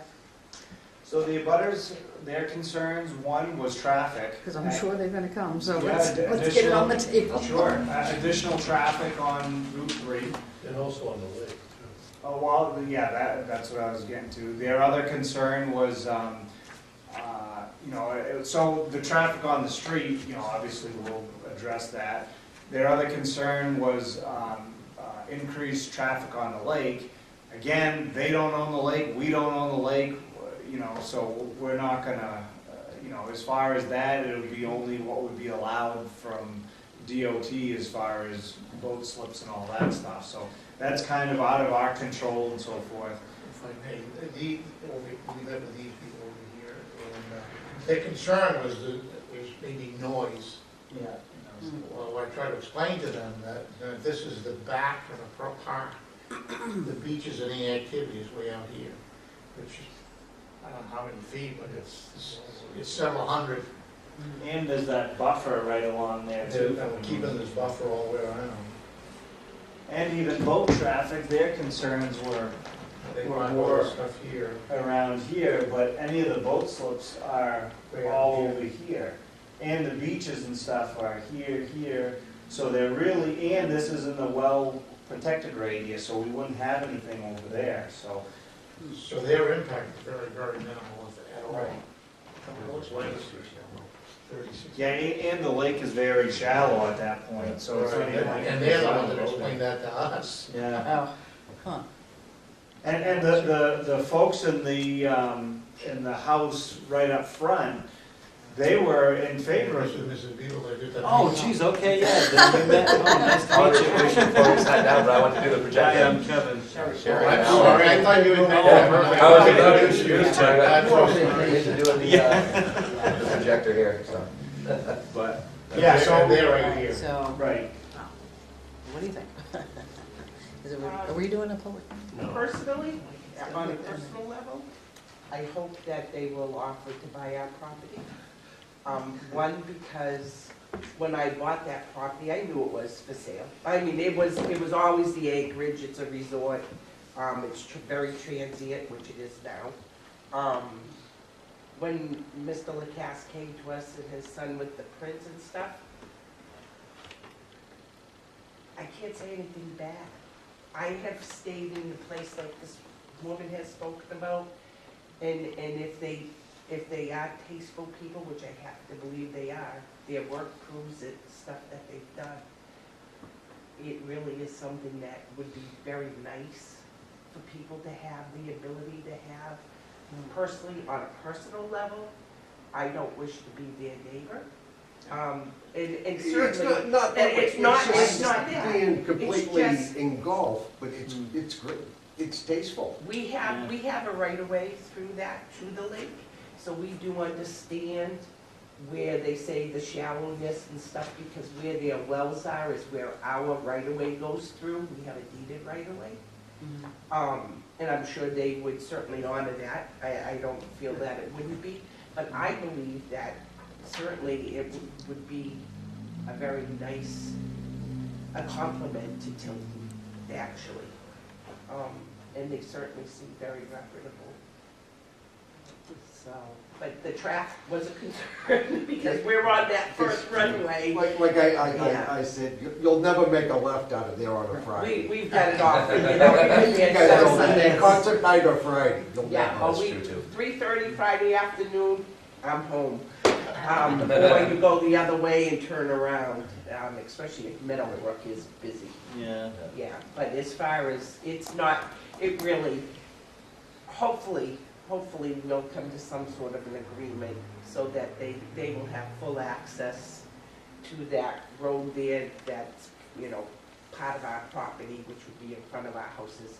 Hopefully they will acquire that and we'll be happy, and I think the town of Tilton. Are you a letter K? Are you letter K? Yep. Am I letter K, is that what it is? That's how it's labeled on. But yeah, I think It's very pretty there, and it's very pretty there, and actually what the Anchorage has right now is really, it is run down. And with the people coming and going, they try, but given the circumstances, they're not gonna sink that kind of money into that property. Not the current owners. It's a beautiful piece of land with a lot of potential. Oh, it's beautiful. I mean, right now we've got in and outs transient, Oh, yeah. which these would be in and out neighbors. And you say about people living in them in the wintertime, somebody, I think the gentleman, did you say something? I can tell you, just from living there, squatters, they're everywhere. So you really just have to be aware. They're talking about even land management, people, somebody, a caregiver. But the house across the street that's empty, squatters. They've had squatters in some of the other cabins. It's just a matter of keeping track of who's who and who's.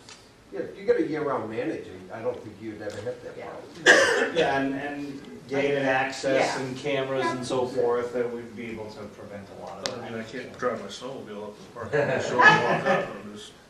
That's true. We've been the watchdogs, though. Not much really goes on now. We don't know who's not supposed to be I there. don't doubt that. Does the board have any Yeah, more my input? dad, yeah. That's right. You should know, right? Yeah, I want to know. Yeah. Trail cameras weren't good. All right, there you go. That's our input, so. Okay? Thank you so much. Yeah, thanks for taking as much time as you Thank you. did, appreciate it. Here's your books. Thank you. Thank you, Larry. Thanks, have a good night. You too. Thank you for your. My neighbor. I'd like to stay with you when I know which one I am. It's a very nice one. Isn't it nice? Yeah. I personally, you know, I just don't want to do something. Done? Are we gonna do all the zoning stuff now? No, we still have one other. Then we have to, yeah. Yeah, they said it's gonna warm up Saturday. Right, does anyone need a quick break? They said there's a heat wave Saturday with 2 degrees. Oh, wow. I heard that Just this checking. morning. 15 Yeah. Yeah, she comes with her other hat. Right, we gotta, yeah. Did everyone get the meeting scheduled for the next? Yeah. And did you get the change? Okay. Well, I don't see the 10th and the 30th on there. Right. That's what we just handed us tonight. What, 10th? Yeah, it's up there.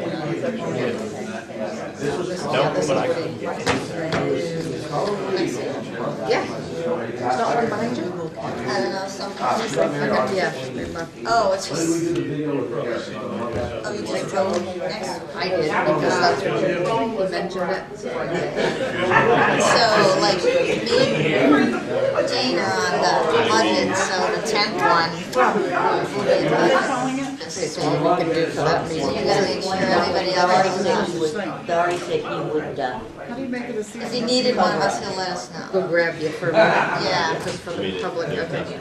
And I'm not gonna be at the 13th. Jane, is the 10th? I don't want to.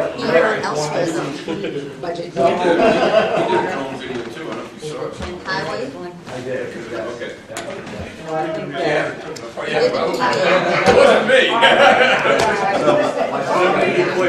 Highway, we might wanna check Wait, Judy, that. did you just say you're not gonna be here the 13th 13th, yeah. of February? Yeah. Hey, Dar, I just have to double check the 13th. I'm going back to Pittsburgh in February, and so I think it's the following. Okay. Yeah, let me know. I just double check. I'll still 90% sure. I'll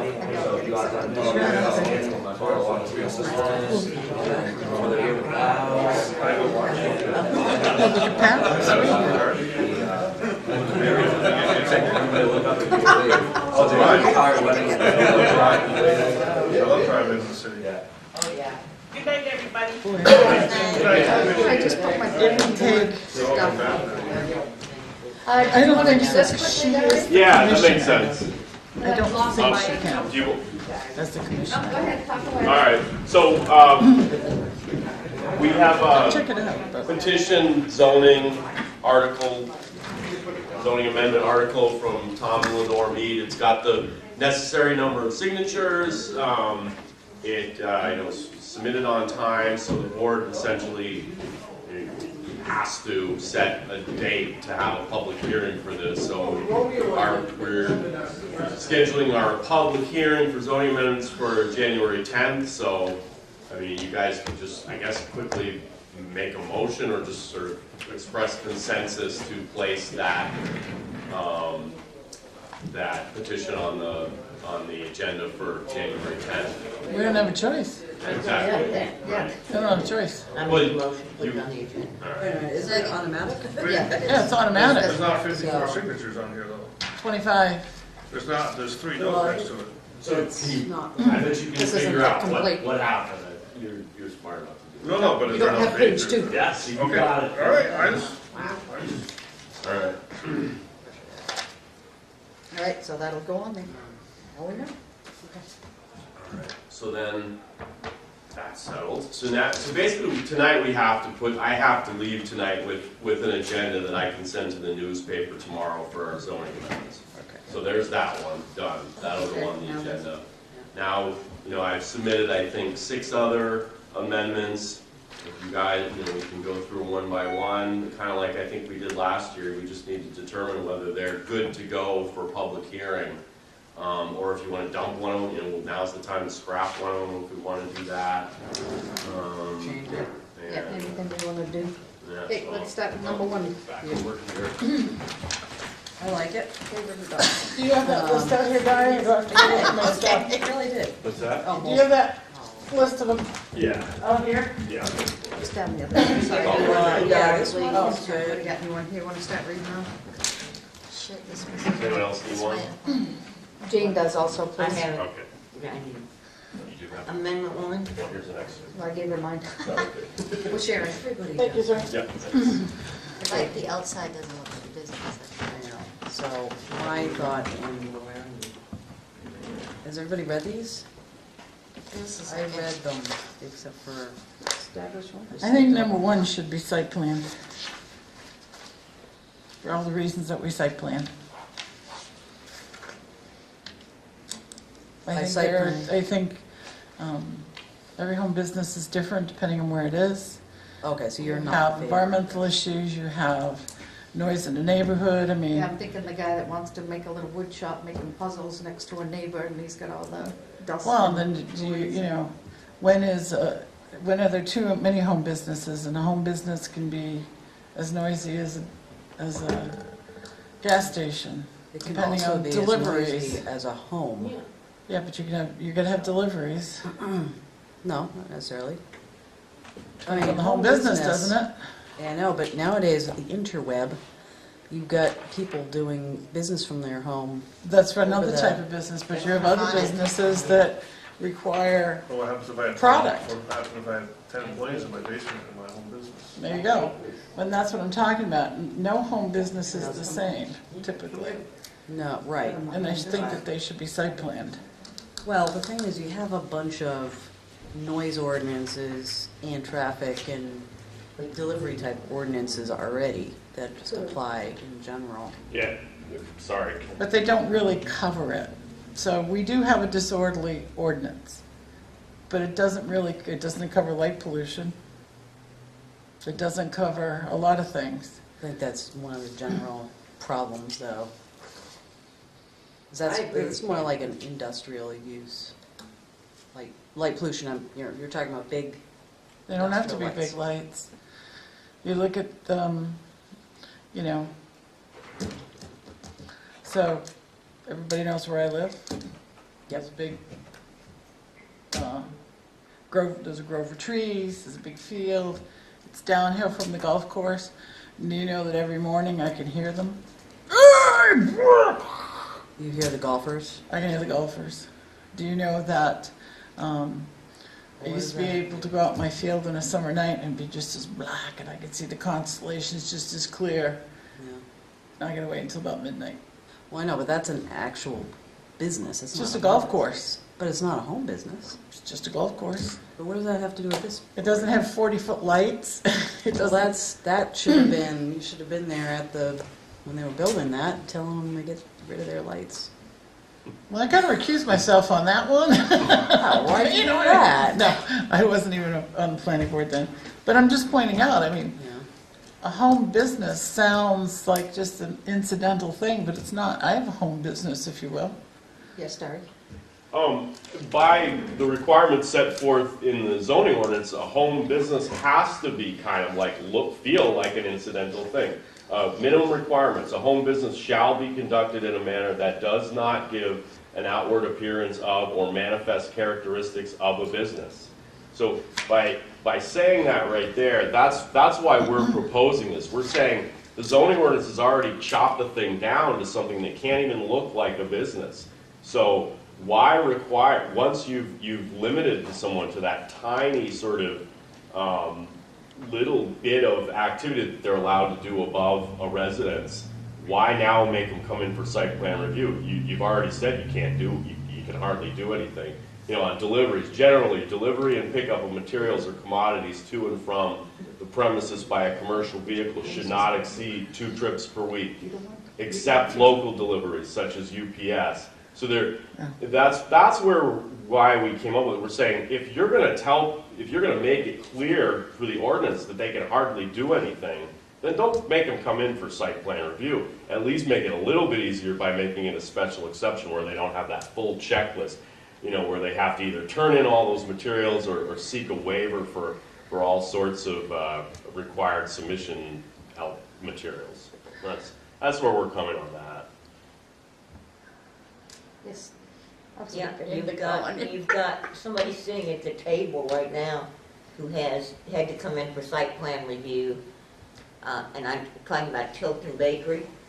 That could very well have flown under the radar and been a home business, except that there's a sign out front, but she Oh, no, it's in a separate building, so I Yes, had to have site plan. But if I Yeah, had it out of my but- house, I wouldn't have to. but- It doesn't say that in the ordinance, it has to be, Yeah.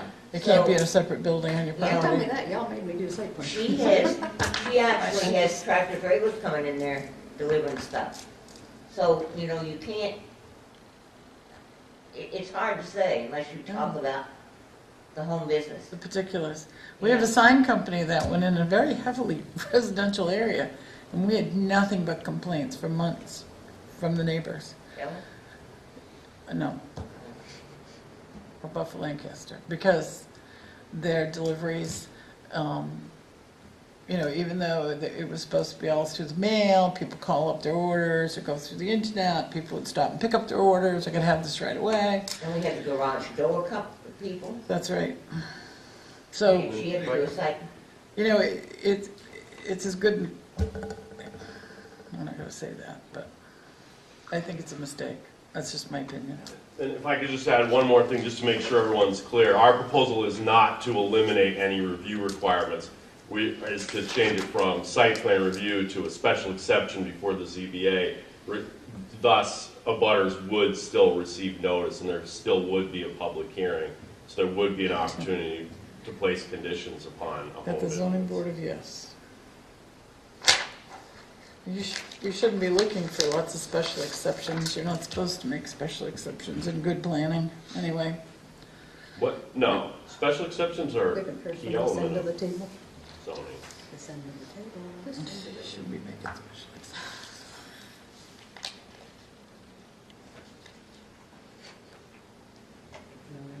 You guys want to vote on it? or- I have a, not me, but there's a home business down the street from me, and, you know, they get deliveries, but I also get deliveries for Amazon through FedEx, UPS. Right.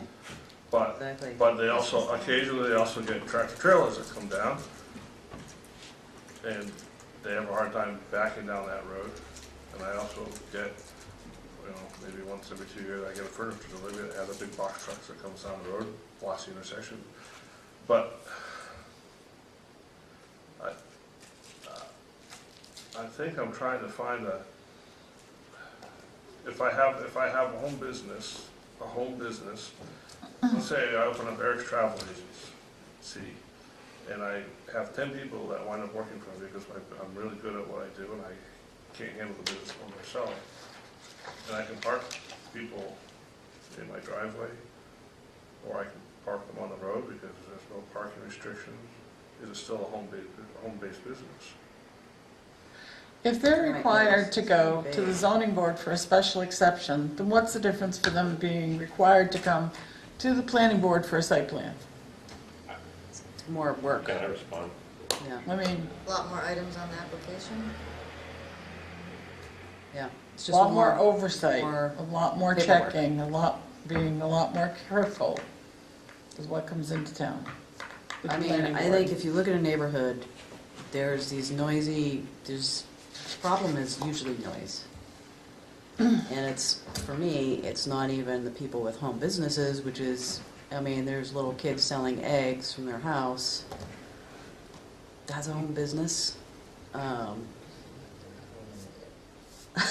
There's all the, you know, I don't want to get into everybody's little tiny home business. That when you have noise problems that just go What is a tiny home business?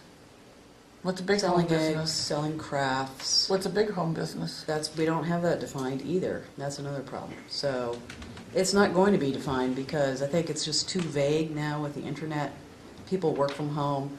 That's If you the do a reason- lot of business from your home with a That's the reason laptop, it should be site planned. well, I think this noise ordinance, basically the problem is noise. But if I'm a Traffic. contractor for Raytheon, am I considered a home business, and I work home out of my house, am I considered a home business, or am I? Right, and how, I don't I don't know. We don't want to get We into don't have involved in all that. definition, so we don't know. So I just assume stay out of it and just stick with, keep it as simple as possible. Anyway, Oh. Miss Christine, do you have any input? No. And that's what I'm saying. All right, You know, are we ready to put this? I like this yeah, let's vote. Let's move on. Okay, how many people are in favor of putting this out for public? I am. Got one? How many are opposed? I am. I think we need some more discussion on Okay, what would you like to say? it. I mean, We kind of beat it I up. mean, Yeah, I think you've talked have you about guys read through this? Do you want some more time on it? Oh, I've read through this. Okay. I have a question, Barry. Sure. Because I'm still, was there I don't know. An incident or a particular, No, well, I'm thinking about that, was it a landscaping business that was, he, Oh, no. no, not that. I would he mean, have been considered, under, if this had been approved, no. would he have been considered a home-based business? I don't think a landscaping business could be a home business based on, a home business shall be conducted in a manner that does not give an outward appearance of, right there, you're kind of knocking, in my mind, landscaping business out of the picture because you're gonna have trucks and plows and bobcats and whatnot. To me, All stored in a building this that you can't see? This comes about in part because, again, looking at how restricted home businesses, getting calls from people saying, hey, I want to do a home business, and me saying, all right, yeah, you want to do a home business, fine, you can't do this, you can't do that, you can't do this, you can't do that. Oh, and by the way, you also have to come in for site plan review. It just seems a little excessive. But you're suggesting we send them to the zoning board. So they have to come in and go to the zoning board. Which is less of a burden. It's a little That's bit more semantics. Can the Simple. zoning board refer them to the planning board for a site plan? Not if you pass this. It wouldn't, I mean, I guess zoning board could say that, but that's really not within their authority to tell someone they have to do site plan review, but, I mean, it's been done. I recall the Tilton zoning board one time put as a condition of approval that site plan review would also need, or approval would also need to be obtained, but it had no, I mean, it No, I'm just. carried no weight because they need to do it anyway. So Call the without- question, call the question. We beat this thing up. Already voted. No, we What was kind it? of sort of voted. Vote. Call the question, let's move on. Didn't vote. It's not the end I all. mean, So right now, I would, do you want to vote on this next? does every home business have to have a site plan, or do you determine each case by case? That's a How good does- question. what is this? Because Yeah. because it, right here, review requirements, a new home business will be required to do site plan review. However, we have our change of use review form, which says, if you don't trigger any of these things, you don't have to be site plan review. I would say in this case, you've got clearly stated in your zoning ordinance, all new home businesses will be required to do site plan review. That would suggest, yeah, they all have to do it. Yeah, that's Yeah, the that's thing. unnecessary. I called It's the just question. too Yeah, vague, Okay. really. She's calling to Home question. business. That's everybody selling. so it Okay. does sound like you have someone sort of calling this question, right? Yes. Catherine? We got a Yeah. lot of these to go through. So, Okay, so all those in favor? All those in favor of having the amendment, Correct. Putting this forth. putting this Public. forth to simplify the process and make it a little bit less paperwork. okay. Is that I'm in 0? favor. I'm in favor. 1? All right. All those opposed? I'm gonna go in favor. Okay, so 2 in favor 2 and in 4 favor, opposed. 4 opposed, okay. So that one will not go on the agenda for the public hearing. All right, are you in favor of the adoption of amendment number 2 as proposed by the planning board for the town's ordinance as follows? Amend Articles 2 and 6 to define self-storage facilities and to establish that such uses shall be permitted in the regional commercial, general commercial, industrial districts and allowed through special exception in the mixed use and resource commercial. This was a good idea.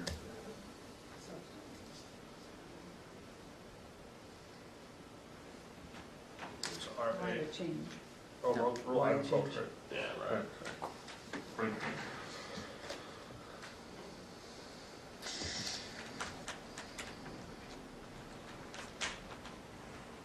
I have a question. Hmm? So would you consider U-Haul a self-storage facility, even though is that a controlled and fenced compound? I would consider U-Haul, I mean, Eric brought this up last time, and I think that was the only thing you sort of focused in on. What I think we need to look at is the definition sufficient? Now, again, tonight we're just voting, you guys are just voting to determine whether these are good enough to go forward for a public hearing. If you guys generally like the concept of this, we could go forward with a public hearing, and I could continue to work with you guys on that definition to make sure that it hits exactly what we want to hit. But I think the intent would be U-Haul would be in, Tilton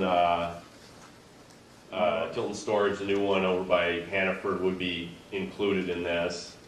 And then, What about those boxes? right, the My Box. So let's look at this. A building or group of buildings in a controlled or fenced compound that contains varying sizes individual. So you can, Apartments. so we don't have to do that tonight. You can Controlled come up with a access. Yeah. definition that fits my box in there somehow. If we wanted, yeah, I right. think U-Haul's, they're controlled, aren't they? U-Haul Yeah, is yeah, controlled, you but don't it's even know not which fenced. locker is yours, you have to ask them.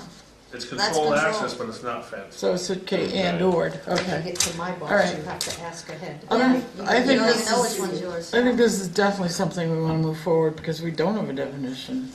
Agreed, Okay, any more discussion? Vote? favor. All those in favor? Yes. Yes. Any opposed? All right. Now we're moving.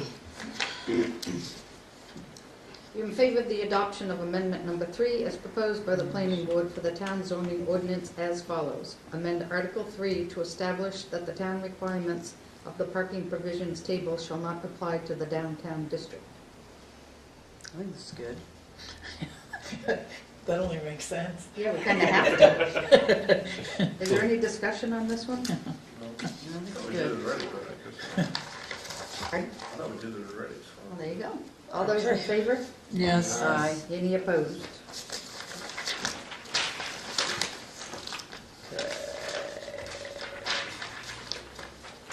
Are you in favor of the adoption of amendment number 4 as proposed by the planning board for the town zoning ordinance as follows? Amend Article 3 to establish a floor area-based parking density requirement for shopping centers over 60,000 square feet.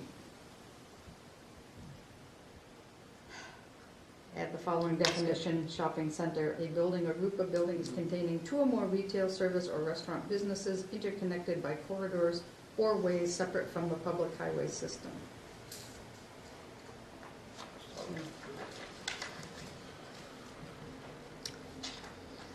So, we have two options. That proposal that was shown to us tonight, would that be considered a shopping center, or would that not be considered a shopping center? It's 3 separate parcels. Two or more retail service or restaurant. It says 2 or more retail. I know one of them had 2. I guess it would be. Yeah. Or restaurant interconnect by quarters or ways separate from the public highway system? It would be.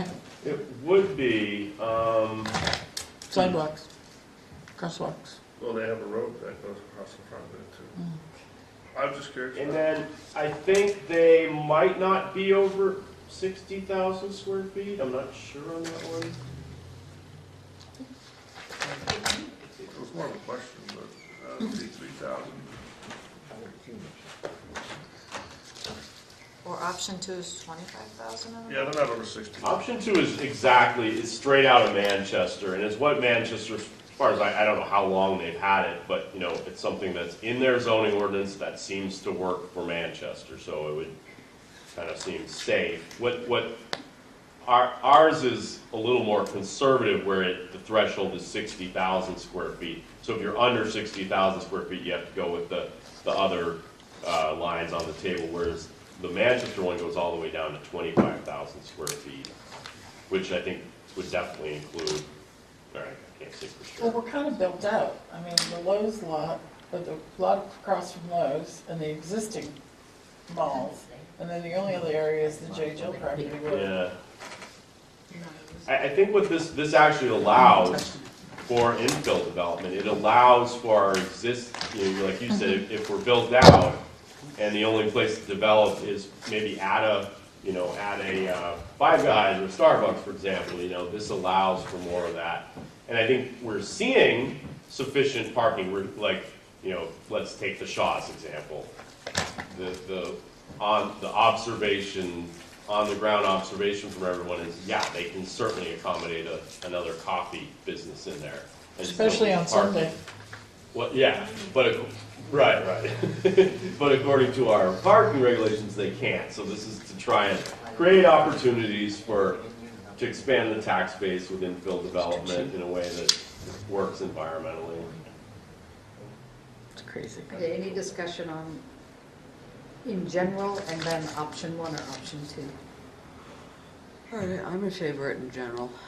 I'm in favor of general too, but now I gotta figure out which one. Right, yeah. I think the top option is fine. I think we're pretty well built out and it covers what we already have. And Well, what would, although you make a good point about the one across from Lowe's. well, I mean, that doesn't fit, I mean, that fits, I don't have a calculator, but you're looking at, I mean, what you have is 4.5 spaces per 1,000 square foot of floor areas is kind of the middle of the road. Mm-hmm. So, you know, the lower one is 4, so what's the 0.5? Yeah. It's really not that many. And it would, You're not losing that many spaces with 0.5, so that's why I say I think the top one is I mean, that one is sufficient. 19,000 feet. So it wouldn't even, they wouldn't cover. No, but one other question is it considered a shopping center now? You know, I mean, it's, Not according to this zoning. You said it was 19,000? yeah. So it would have to be 25,000 or more. Well, this says add to Article 2, the following item, shopping center, a building or group of buildings containing 2 or more retail. Over but then 60,000 square feet. But no, but this is serviced by the restaurant, interconnected by corners or ways separate from the public highway system. So you can have a shopping center that's under 60,000 square feet, but it can't utilize this parking provision. But where they're also going for subdivision, each of those is its own entity. It's True. not a whole shopping center. It's 3 different parcels. It kind of doesn't matter. Like, Yeah. call it whatever you want. It's under 60,000 square feet, so it can't, So it's going to go with our yeah. current Yeah, table. right.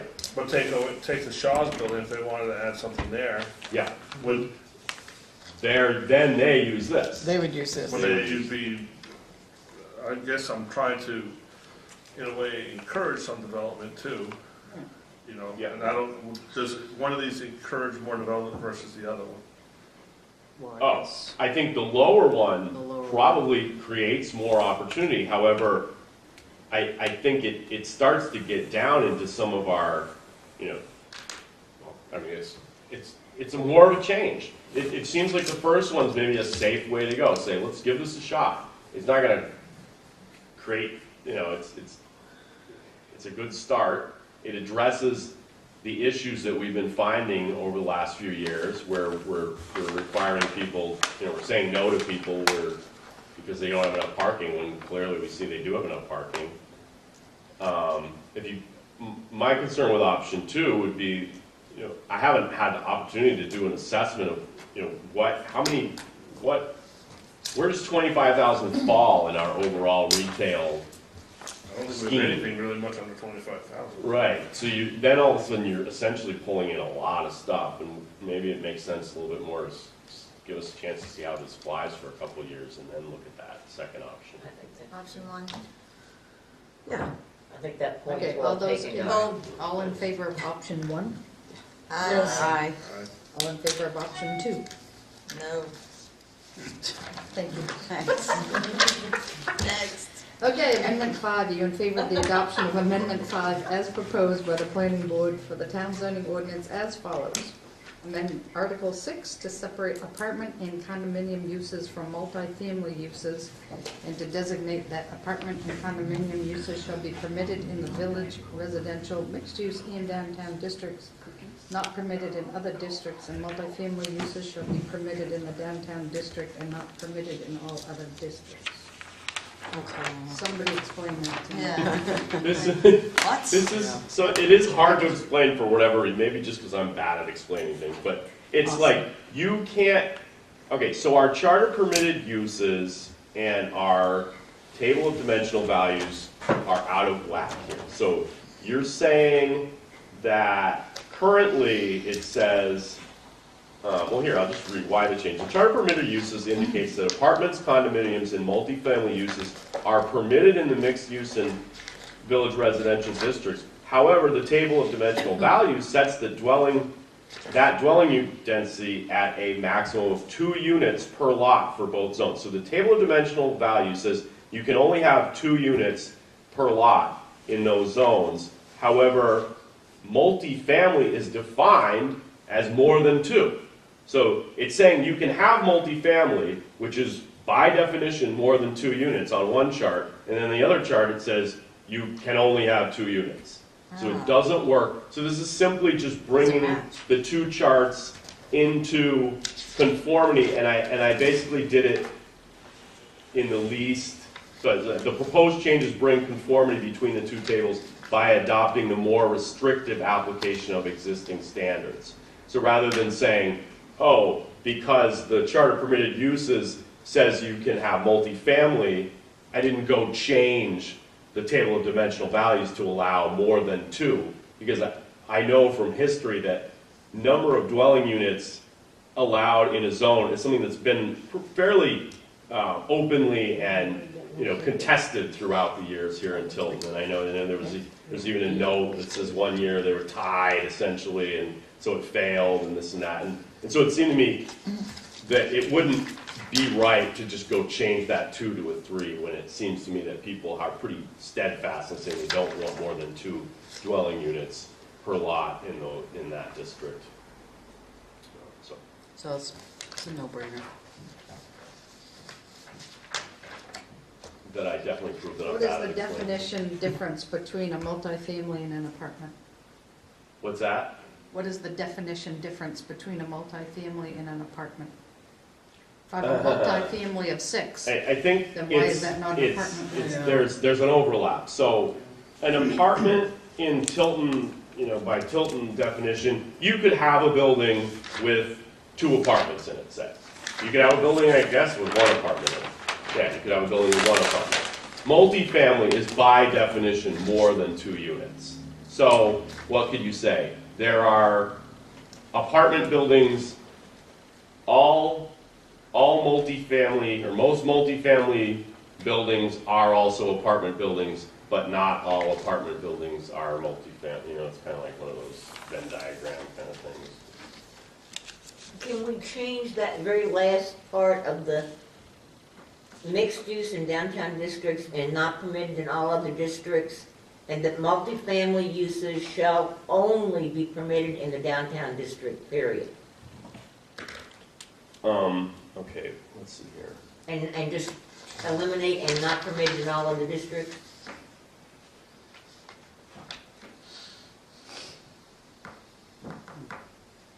So you wanted to say, and that multifamily uses shall be permitted in the downtown district only? Yeah. Or permitted only in the downtown Permitted district. only, that's the correct Okay. arithmetic. I don't see any harm in that. Or just cross out not permitted in all other districts. Okay. Yeah, that's good. Am I just being dumb here?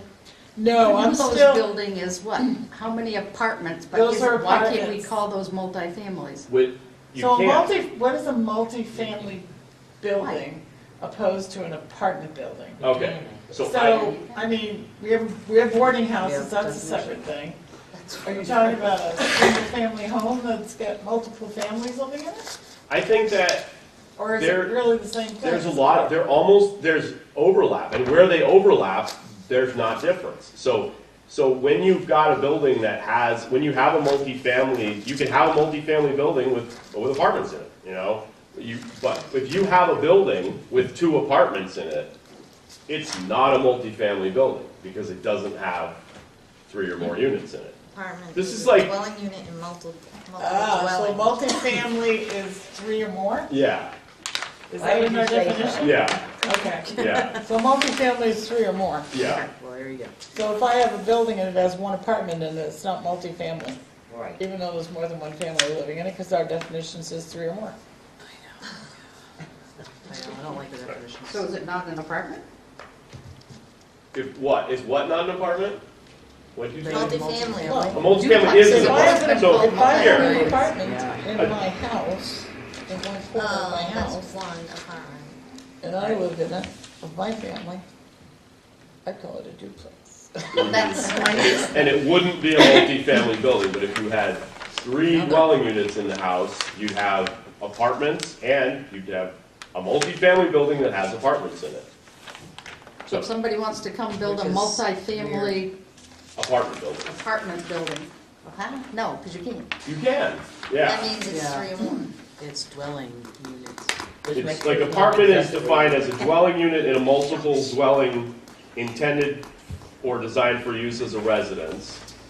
And then multifamily, dwelling, multifamily, a residential building designed for or occupied by 3 or more families, blah, blah, blah.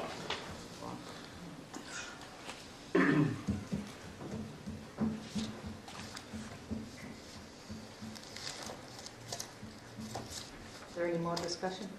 No, yeah, I mean, it's good, the density Away thing from is, is Yeah. gonna be changed. But we may wanna look at those definitions. Yeah. Yeah, I think those are, I've already. Just a little. Okay, all of those in favor? So wait a minute, are we doing this change with the change that Jane? Well, With the only? Yeah, we're changing to the only. Okay. Okay. Is everybody in favor of changing the only? Yes. Is anyone opposed, I should say, make it easy? Okay. So now we're voting on whether to accept it with that change. Yes. Yes. All those in favor? Well, yes. Yes. Any against? All right. Yeah, on this last one, oh, sorry, it's not. Because like, wait a Right minute. under six. Never mind. Good try. Good try. Okay, are you in favor of the adoption of Amendment 6 as proposed by the Planning Board for the town zoning ordinance as follows? Amend Article 10 to clarify when a certificate of occupancy is required and to establish that all projects requiring a construction permit also require certificate of occupancy, or inspection, excuse me. Yes. You don't already do that? I want to see us It's not clear. Yeah. establish all projects.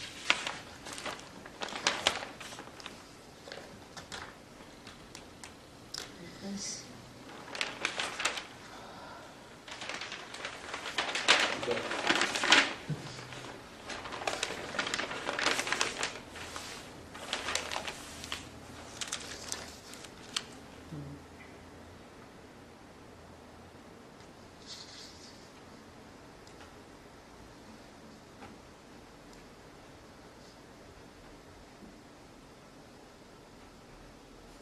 And when a certificate of occupancy is put up, did they bring in the fire department and everybody to inspect first to make sure the dwelling is up to? I think the 2 signature lines on the certificate of occupancy, one is for Al and the other is for fire department. Just a curiosity question. Yeah. Is there any discussion on this? No. Okay, as written, all in favor? Any opposed? Now, Gary, was there something about the last one you wanted How'd you to guess? talk to us about? Sorry, I jumped the gun. Yeah, I strongly recommend that this be scrapped because I think it would only create confusion and it's almost identical to the petitioned amendment article. Yeah. I want to reread the petition first, hang on. Before allowing adult care facility in other areas, although we don't need to, we can put a definition of it in the subdivision and site plan without going to town meeting, right? Yes. Which we really should do right away. Yeah. But that doesn't have to be a town meeting vote. Right. So I'm in Only to add it to the zoning definitions. Right. adult daycare facility. I mean, the petition warrant article is going on regardless. Yeah, there's So no, we really there's no can't stopping it. have, we could have Amendment 7, but it really would be too confusing. Good thing that they hear me when I'm sitting. So.